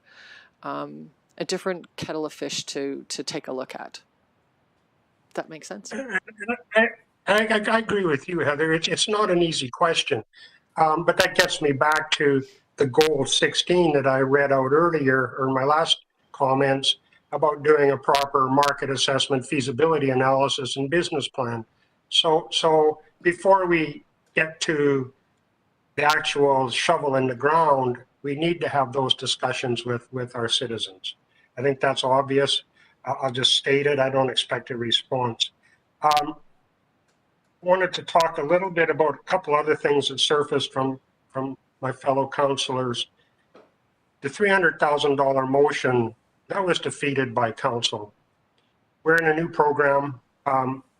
If you don't like the program, we can of course stop and have another vote. The objective of this current program is to look at our options, consider our built infrastructure before we jump ahead to replace it. In other words, I'm trying to live with goals that not only show up in our 2008 master plan, but were reiterated in the McKinnon report from the provincial government 2 or 3 years ago. Why were they reiterated? Because it's just good business sense. The last thing that we need to keep in mind, I think, as council, is that regardless of the facility or the service that we offer, it will be enjoyed by a small percentage of the citizens. And that's fine, that really is, that's fine. But it's the citizens as a whole that pay for the facility or the service, because we as a city, recover such a small percentage on average of our actual operating costs without any consideration for recovery of capital costs. So the way we sell that to, and that's the wrong word, but promote that to our citizens at large is by being reasonable.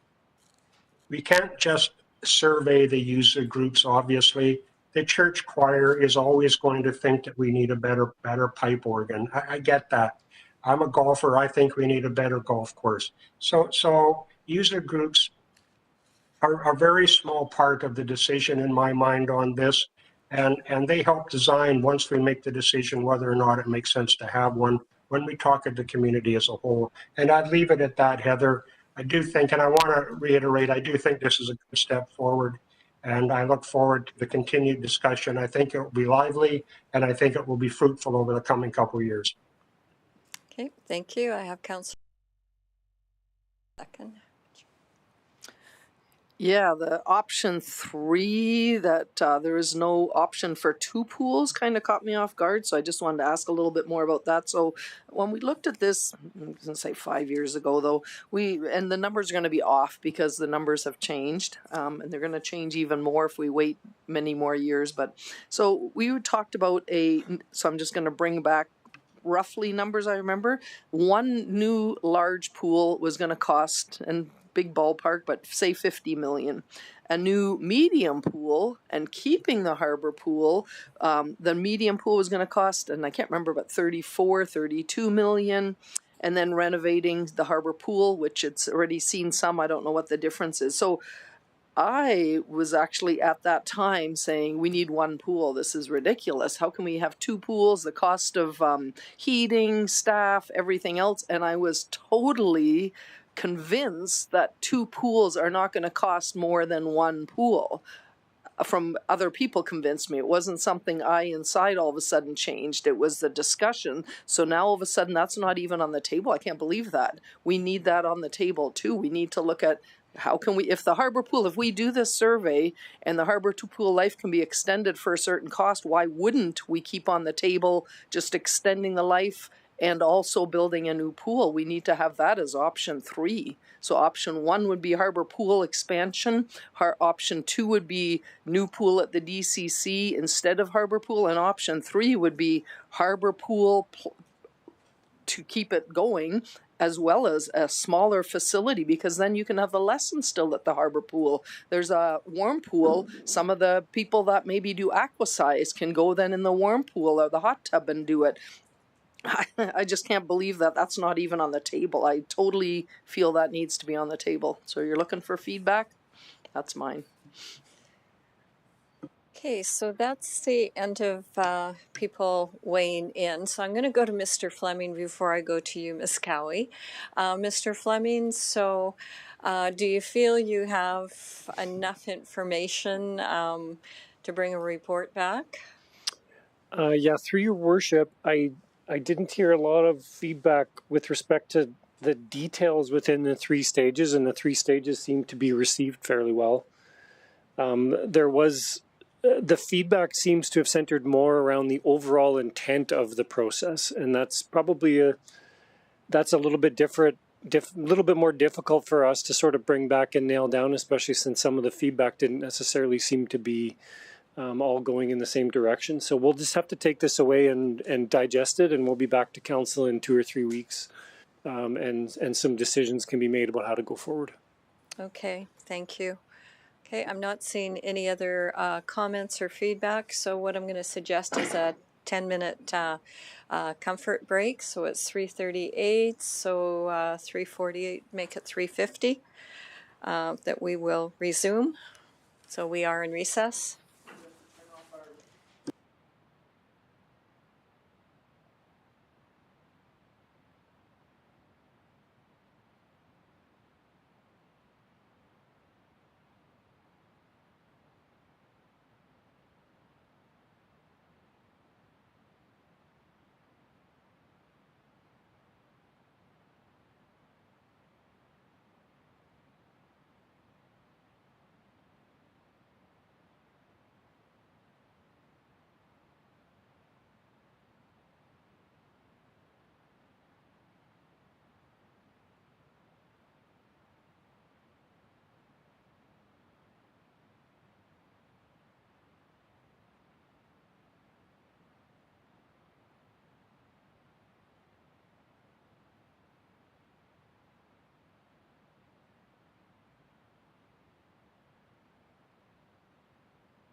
Okay, it's 3:50. Councillor Kelly, if you want to rejoin us on your video, we will get started. All right, thank you.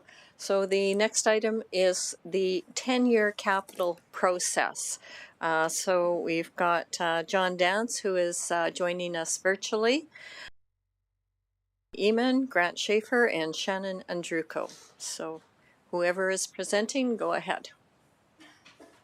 Thank you, Mayor Katcher. I will be presenting as you've introduced us. My name is John Dance. I'm the General Manager of Corporate Services, and you've introduced the team. Just in terms of context, Grant Schaefer is the Director of Fleet Facilities and Engineering. Shannon Andruko is the Senior Accountant for Budget, and Jeremy Eamon is the city's Chief Financial Officer. Our purpose today at Committee of the Whole is to facilitate a discussion amongst Council on the 10-year capital plan process, and specifically 4 areas: purpose, duration, supporting documentation, and a framework for planning and approving of major projects. Just provide a short overview of our general processes and well as touch on each of the 4 areas. So within the report, we have provided background on the 4 areas to help facilitate discussion, including current city processes, other municipal examples, and administration's viewpoint and recommendation. The Municipal Government Act in 2018 made it a requirement for municipalities to prepare a capital plan respecting their anticipated capital property additions for at least the next 5 years, and that Council annually review and update that capital plan. The city has in fact had a long-term capital plan since 2010. The city's capital plan has evolved significantly and been refined and improved over the recent years through input from Council, administrative learning and refinements, and other municipal best practices. Within the Council's package today, the current capital plan components and process are summarized in Appendix A, and Appendix B is the actual capital plan documents, both the track changes version as well as the clean version from the Budget 2022 document. From an approval process, Council approves the current year capital budget projects, giving administration approval to execute on the current year capital budget, and then reviews, updates, and adopts the remaining capital plan. The adoption motion serves as the record that the capital plan has been reviewed and updated on an annual basis, meeting the MGA requirements.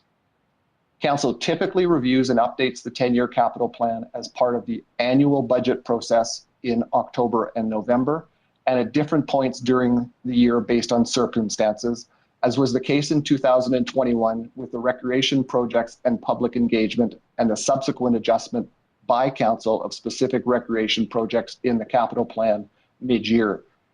In 2021, Council adopted the capital plan in June of 2021. As part of the 2022 capital budget and capital plan deliberations, Council adjusted or referred for further study or discussion several items in the capital budget and capital plan that will be coming back.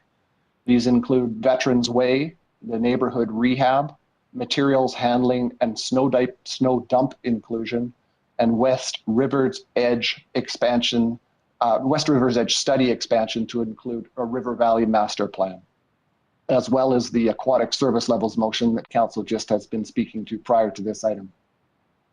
Administration reviews the capital plan throughout the year for any recommended changes based on direction by Council, updated information and pricing, timeline adjustments, studies, plans, new projects, and other relevant factors. All changes in the capital plan are documented in the detailed notes for Council in the track changes version of the capital plan and are presented as part of the budget process. So starting on the first of the 4 areas that Council asked us to look at is the purpose. The current aim is that the plan serves as a comprehensive long-term financial planning and guiding document with proposed funding sources. Administration recommends that Council formalize purpose and incorporate it into the planned budget policy update that is occurring in 2022. The report includes the key elements suggested by administration for purpose of the capital plan. These include serving as a long-term financial planning and guiding document, contains anticipated capital property additions with proposed sequencing, includes expected or allocated funding sources to identify cash flow. The document is both for council and administration's use and guidance and is important for both, and that council adopts on an annual basis, including documented changes from the previous year.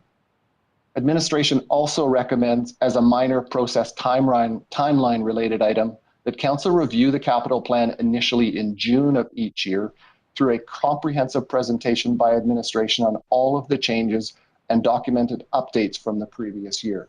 The capital budget would then continue being presented in October, as has been done in most years outside of election years. Second item is plan duration. Legislation requires at least the next 5 years for the capital plan. In our research, there's a mix of 5 and 10-year capital plans in the region. Administration recommends maintaining the 10-year for a wider lens, bigger picture look of anticipated capital. The 10-year outlook is also valuable for long-term funding sources and forecasting impacts and cash flows for investments, debt levels, reserves, and also identifying opportunities and challenges.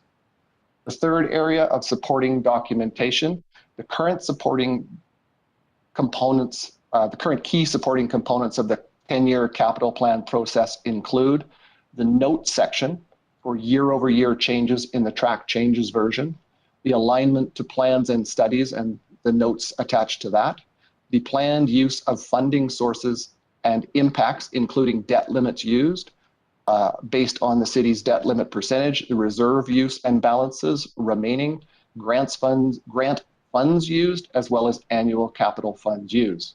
Also included are operating impacts from capital and projected tax increases, trade-in values, priority-based budgeting scoring reports with alignment to community and governance results and key attributes. And then a separate section that was new in 2022 was for projects not currently in the 10-year plan, but on the horizon for potential inclusions. Projects vary greatly within scope and scale within the 10-year plan. The 10-year plan captures all of the capital projects, but includes things as large as the Veterans Way, highway expansion and pedestrian corridors, as well as minor fleet, as well as major fleet and equipment. The current year 2022 projects, so within the 2000 capital budget, the 2022 projects that were approved would have capital budget request forms in the budget binder. Administration recommends maintaining the current processes for documentation and supporting materials and the notes section. What we do look at is refining and consolidating the content of plans and studies in the most effective way. So as an example that was discussed earlier was the aquatic service levels that have been shared to the council SharePoint site, as well as to the public website. The fourth and final item is the framework for evaluation, planning, and approval of major projects.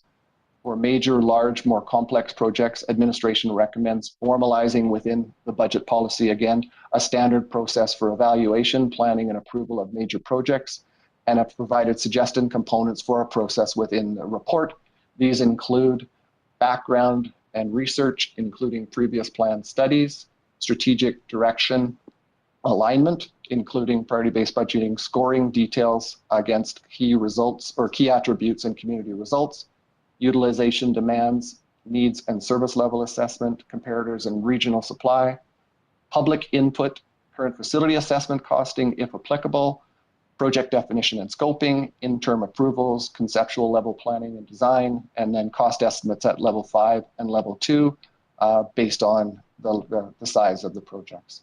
Administration also recommends building on the Horizon issues section and processes, including formalizing the Horizon projects process in the budget's policy updates, and looking at the best location for projects based on different circumstances. So that is just a very high and very quick overview of what was contained in the report.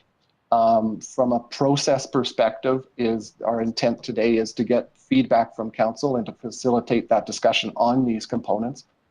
through the administrative recommendations, the hope was that that would provide an opportunity for council to provide feedback on some of the things that administration has recommended. For any substantive changes, we would suggest that we bring back those substantive changes as part of the planned policy update that's coming, the operating and capital budget policy that's planned for 2022, later in 2022. So I am here, as well as the team is there present in person to receive any questions or accept council's feedback. Great. Thank you very much for your presentation. So I will open it up for questions or comments of anybody. Councillor Nguyen? Yeah, I had a comment just on how the numbers are presented in the 10-year capital plan, and I don't see this in the report, so just please let me know if it's somewhere and I'm missing it. But I would like to see in our capital plan when a project is being proposed, the percentage of the grant, the percentage of the reserve fund, percentage of the developer fund that is being proposed or is going to be consumed by that project. And because we do have statistics on the balance of all of these accounts, but it would be great to see that percentage, as well as perhaps in the last approved budget what percentage of those funding sources were used. Is that a calculation that's done right now, and I just don't have it? To Councillor Nguyen, it is, if I'm understanding your question, it is contained within the clean version of the 10-year capital plan in terms of total grant funds used, total debt issue, annual capital funds, and also includes the reserve balances as well, that what would be remaining within it. So it's at the bottom of the clean version of the current 10-year capital plan. Okay, so, but the calculation would be up to me to complete then, right? The calculation for the percentage that's remaining in? The percentage being proposed to be used. Or I guess that would be the difference between the percentage remaining. Is that correct? That would be correct, yes. Okay. Okay, you're good? Okay, thank you. Councillor Harris? Mr. Dance, you made the comment that the city's had a capital plan in place since 2010.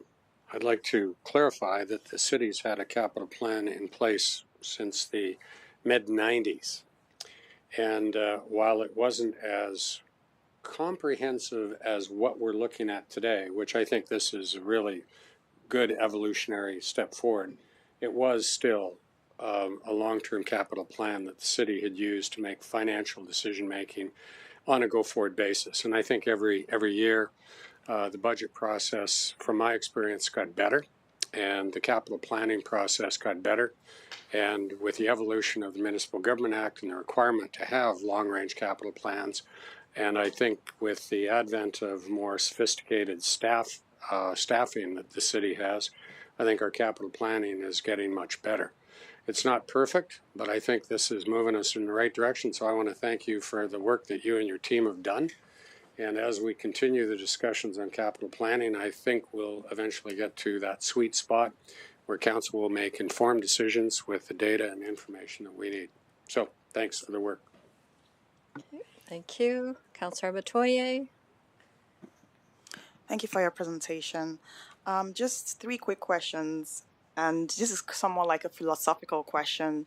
Well, you had said why we have chosen 10 years for our capital plans, but I also see that Morinville has a 25-year capital plan. So I'm saying, fine, 10 years sounds great, but why not 25? I said it was a philosophical question, right? So. Yeah.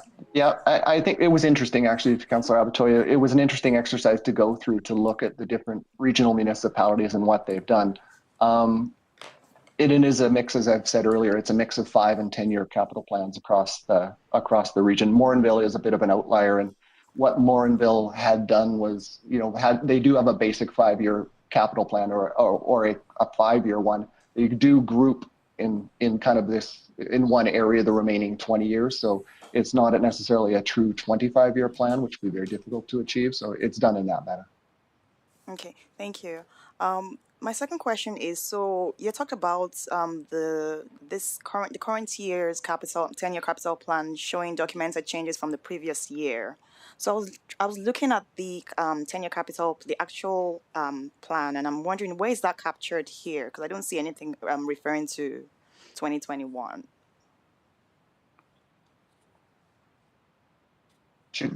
I'm sorry, Councillor Abatoy, you're looking for the track changes version? Because you said that the capital plan shows documented changes from the previous year, so that will be 2021, right? So how is that captured in here? Because I don't see it anywhere.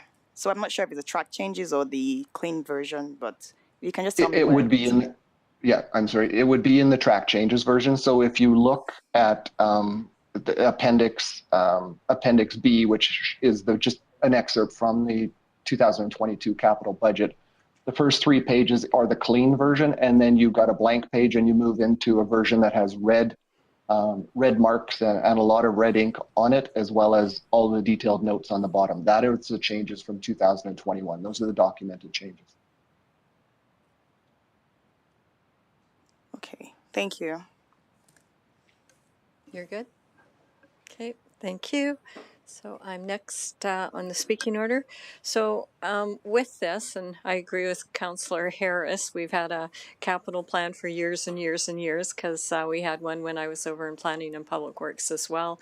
And I think, and I'm just going to look for your confirmation, staff actually are doing a longer than 10-year, because when you've got equipment that's having to be replaced, like pumper trucks and things, they have to understand when the time frame is that these are going to be replaced. So they can, you know, if they're not budgeting and putting in reserves, and they're only doing it on a 10-year term, we'd probably be in trouble. So just, yeah, hypothetically, staff are doing probably longer than 10 years.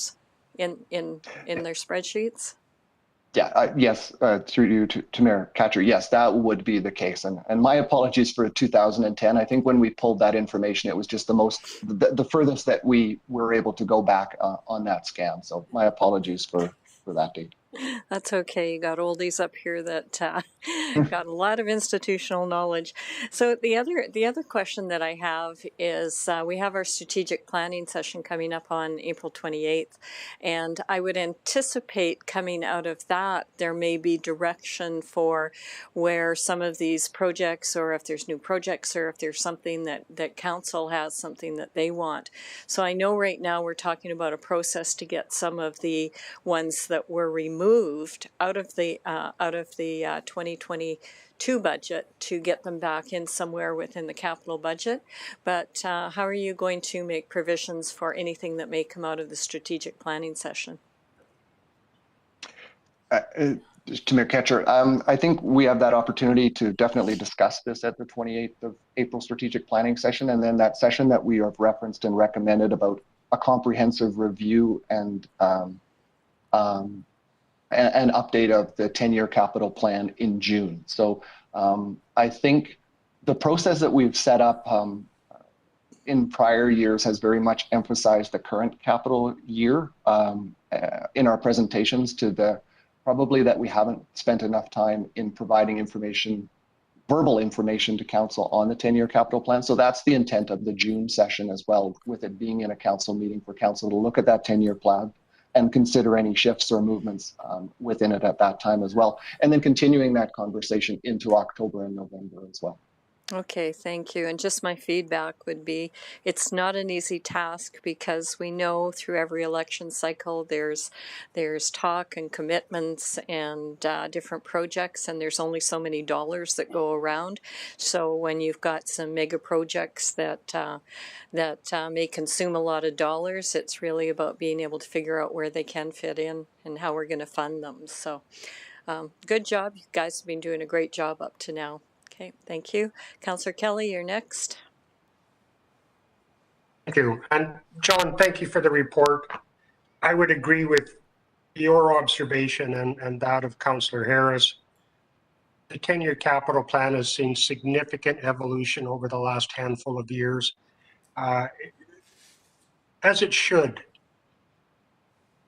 It's arguably the most important budget or plan that council does. It drives our spending, it drives our operational budget. And in my humble opinion, it's much more difficult to understand and comprehend than the operating budget. I like our June review. I think the more times we can touch on this capital plan, the more times per year, the better. We take 4 or 5 days to whip through, or I shouldn't say whip through, but deal with an operating budget. And I've never felt that we've given the capital budget its due course, but we're getting better. And I think the changes will help. Question though, the proposed framework for major approval for major projects within the plan, I read that. I'm not clear on what you're proposing, or are you thinking that you're going to fine tune this proposal when you come back to council, presumably in June or before June with this? To Councillor Kelly, yeah, that was the intent, Councillor Kelly, was to fine tune it, to provide kind of a broad framework about what we saw based on current processes, knowing that every project is going to be slightly different. This isn't going to be a one size fits all in terms of a framework, but to establish that framework and build in more details when we come back with the operating and capital budget update. Okay, thank you. That helps. The long-range plan, or the 10-year plan, I think you referred to it under as being appropriate because we're looking at a wider lens, and I can't argue that. I've never had a problem with that. But when we look with a wide angle lens through the camera, we lose the detail that a telephoto lens would give us. And the trade-off is, in my mind, narrowing our focus as projects move down through the scale. So I think it would make me at least feel more comfortable with the 10-year plan if there was some sort of process, and maybe it's the one you're referring to, when a project, particularly major projects, graduate, say, from year 6 to year 5. Because the Municipal Government Act didn't use the word plan by accident. And if you look up the definition of plan, it says very clearly, and it's a very simple definition, something that you can anticipate will happen.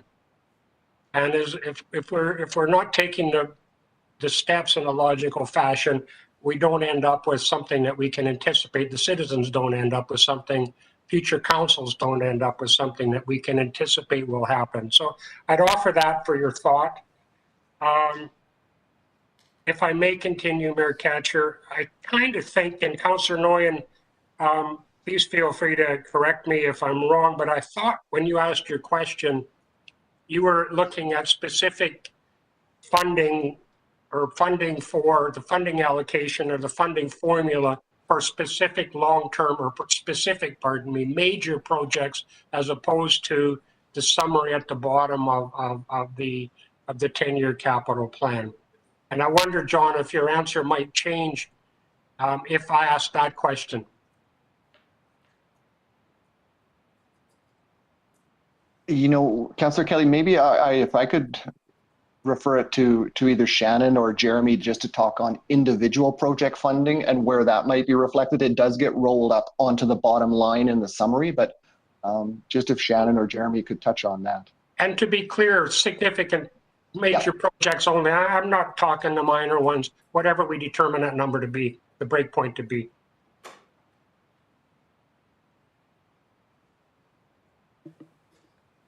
Through your worship to Councillor Kelly, I was trying to interpret as well, Councillor Noyan. I thought perhaps you were talking to about capital budget requests, like new requests that council is reviewing. What percentage of the grant or reserve funds that particular project was using?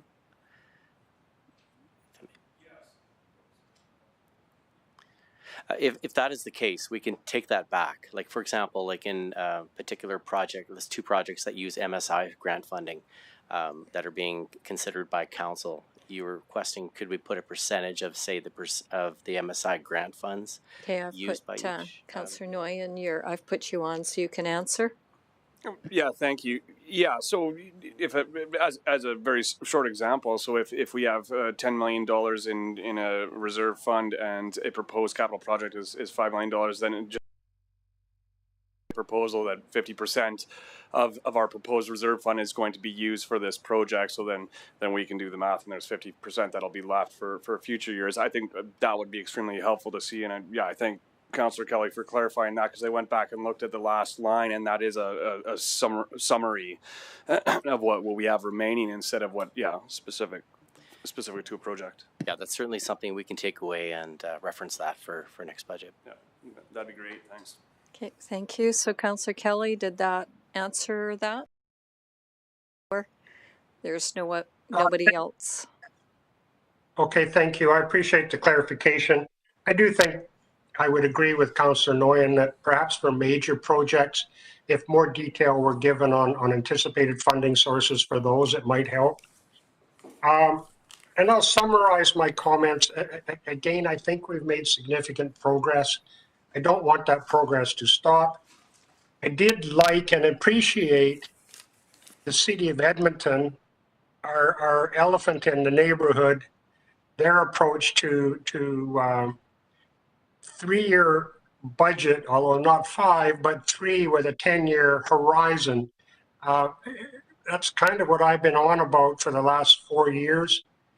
The big thing, and I'm going to close with this, the big thing is the trade-off between the long-range overview and the near-range certainty. And where the certainty, I think we have a creeping commitment to increase the certainty level as projects get closer to reality.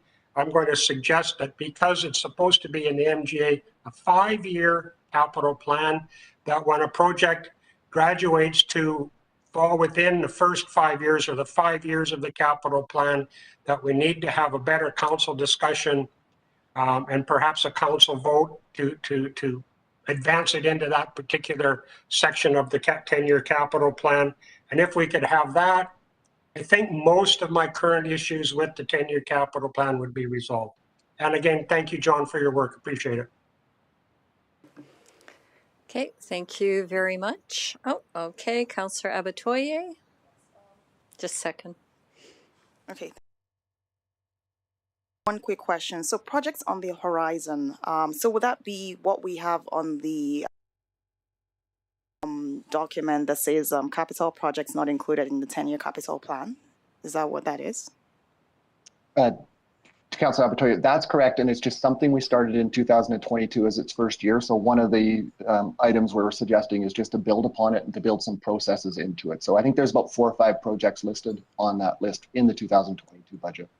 Okay, so is the plan to keep adding onto that over the 1-year period, or just at the time when the capital the 10-year capital project is done? And I'm just asking that because I don't see the well, I guess we're still trying to make a decision on that. But I mean, the example you used in the document was the secondary water infrastructure. I don't see that there. That's why I'm asking that question.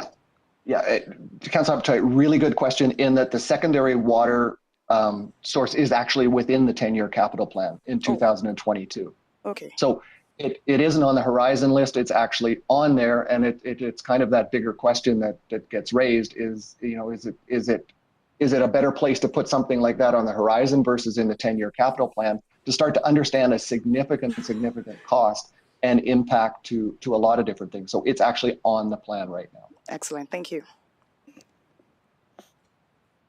Great. Thank you very much. There's no additional requests to speak, so thank you very much for that. So we will see this. We'll have ours to April, and then we'll have something coming back, as you indicated, I believe in June.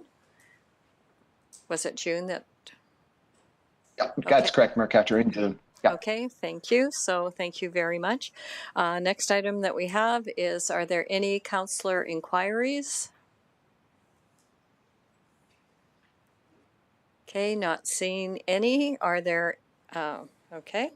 Then I will take a motion to go in camera as per the items outlined on the agenda. Councillor Blizzard. Oh, jeez. Gotta wait for the red light. I'll make camera to discuss what's in camera agenda. All right, thank you very much. And it's presented there on the screen. Please cast your vote.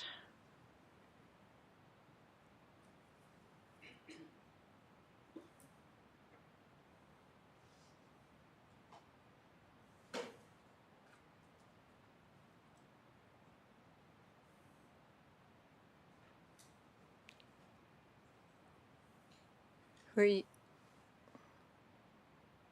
Miss Exley? Okay, that's carried unanimously. Thank you. We are in camera and we'll go to the committee room, so we won't be coming back down here. Mr.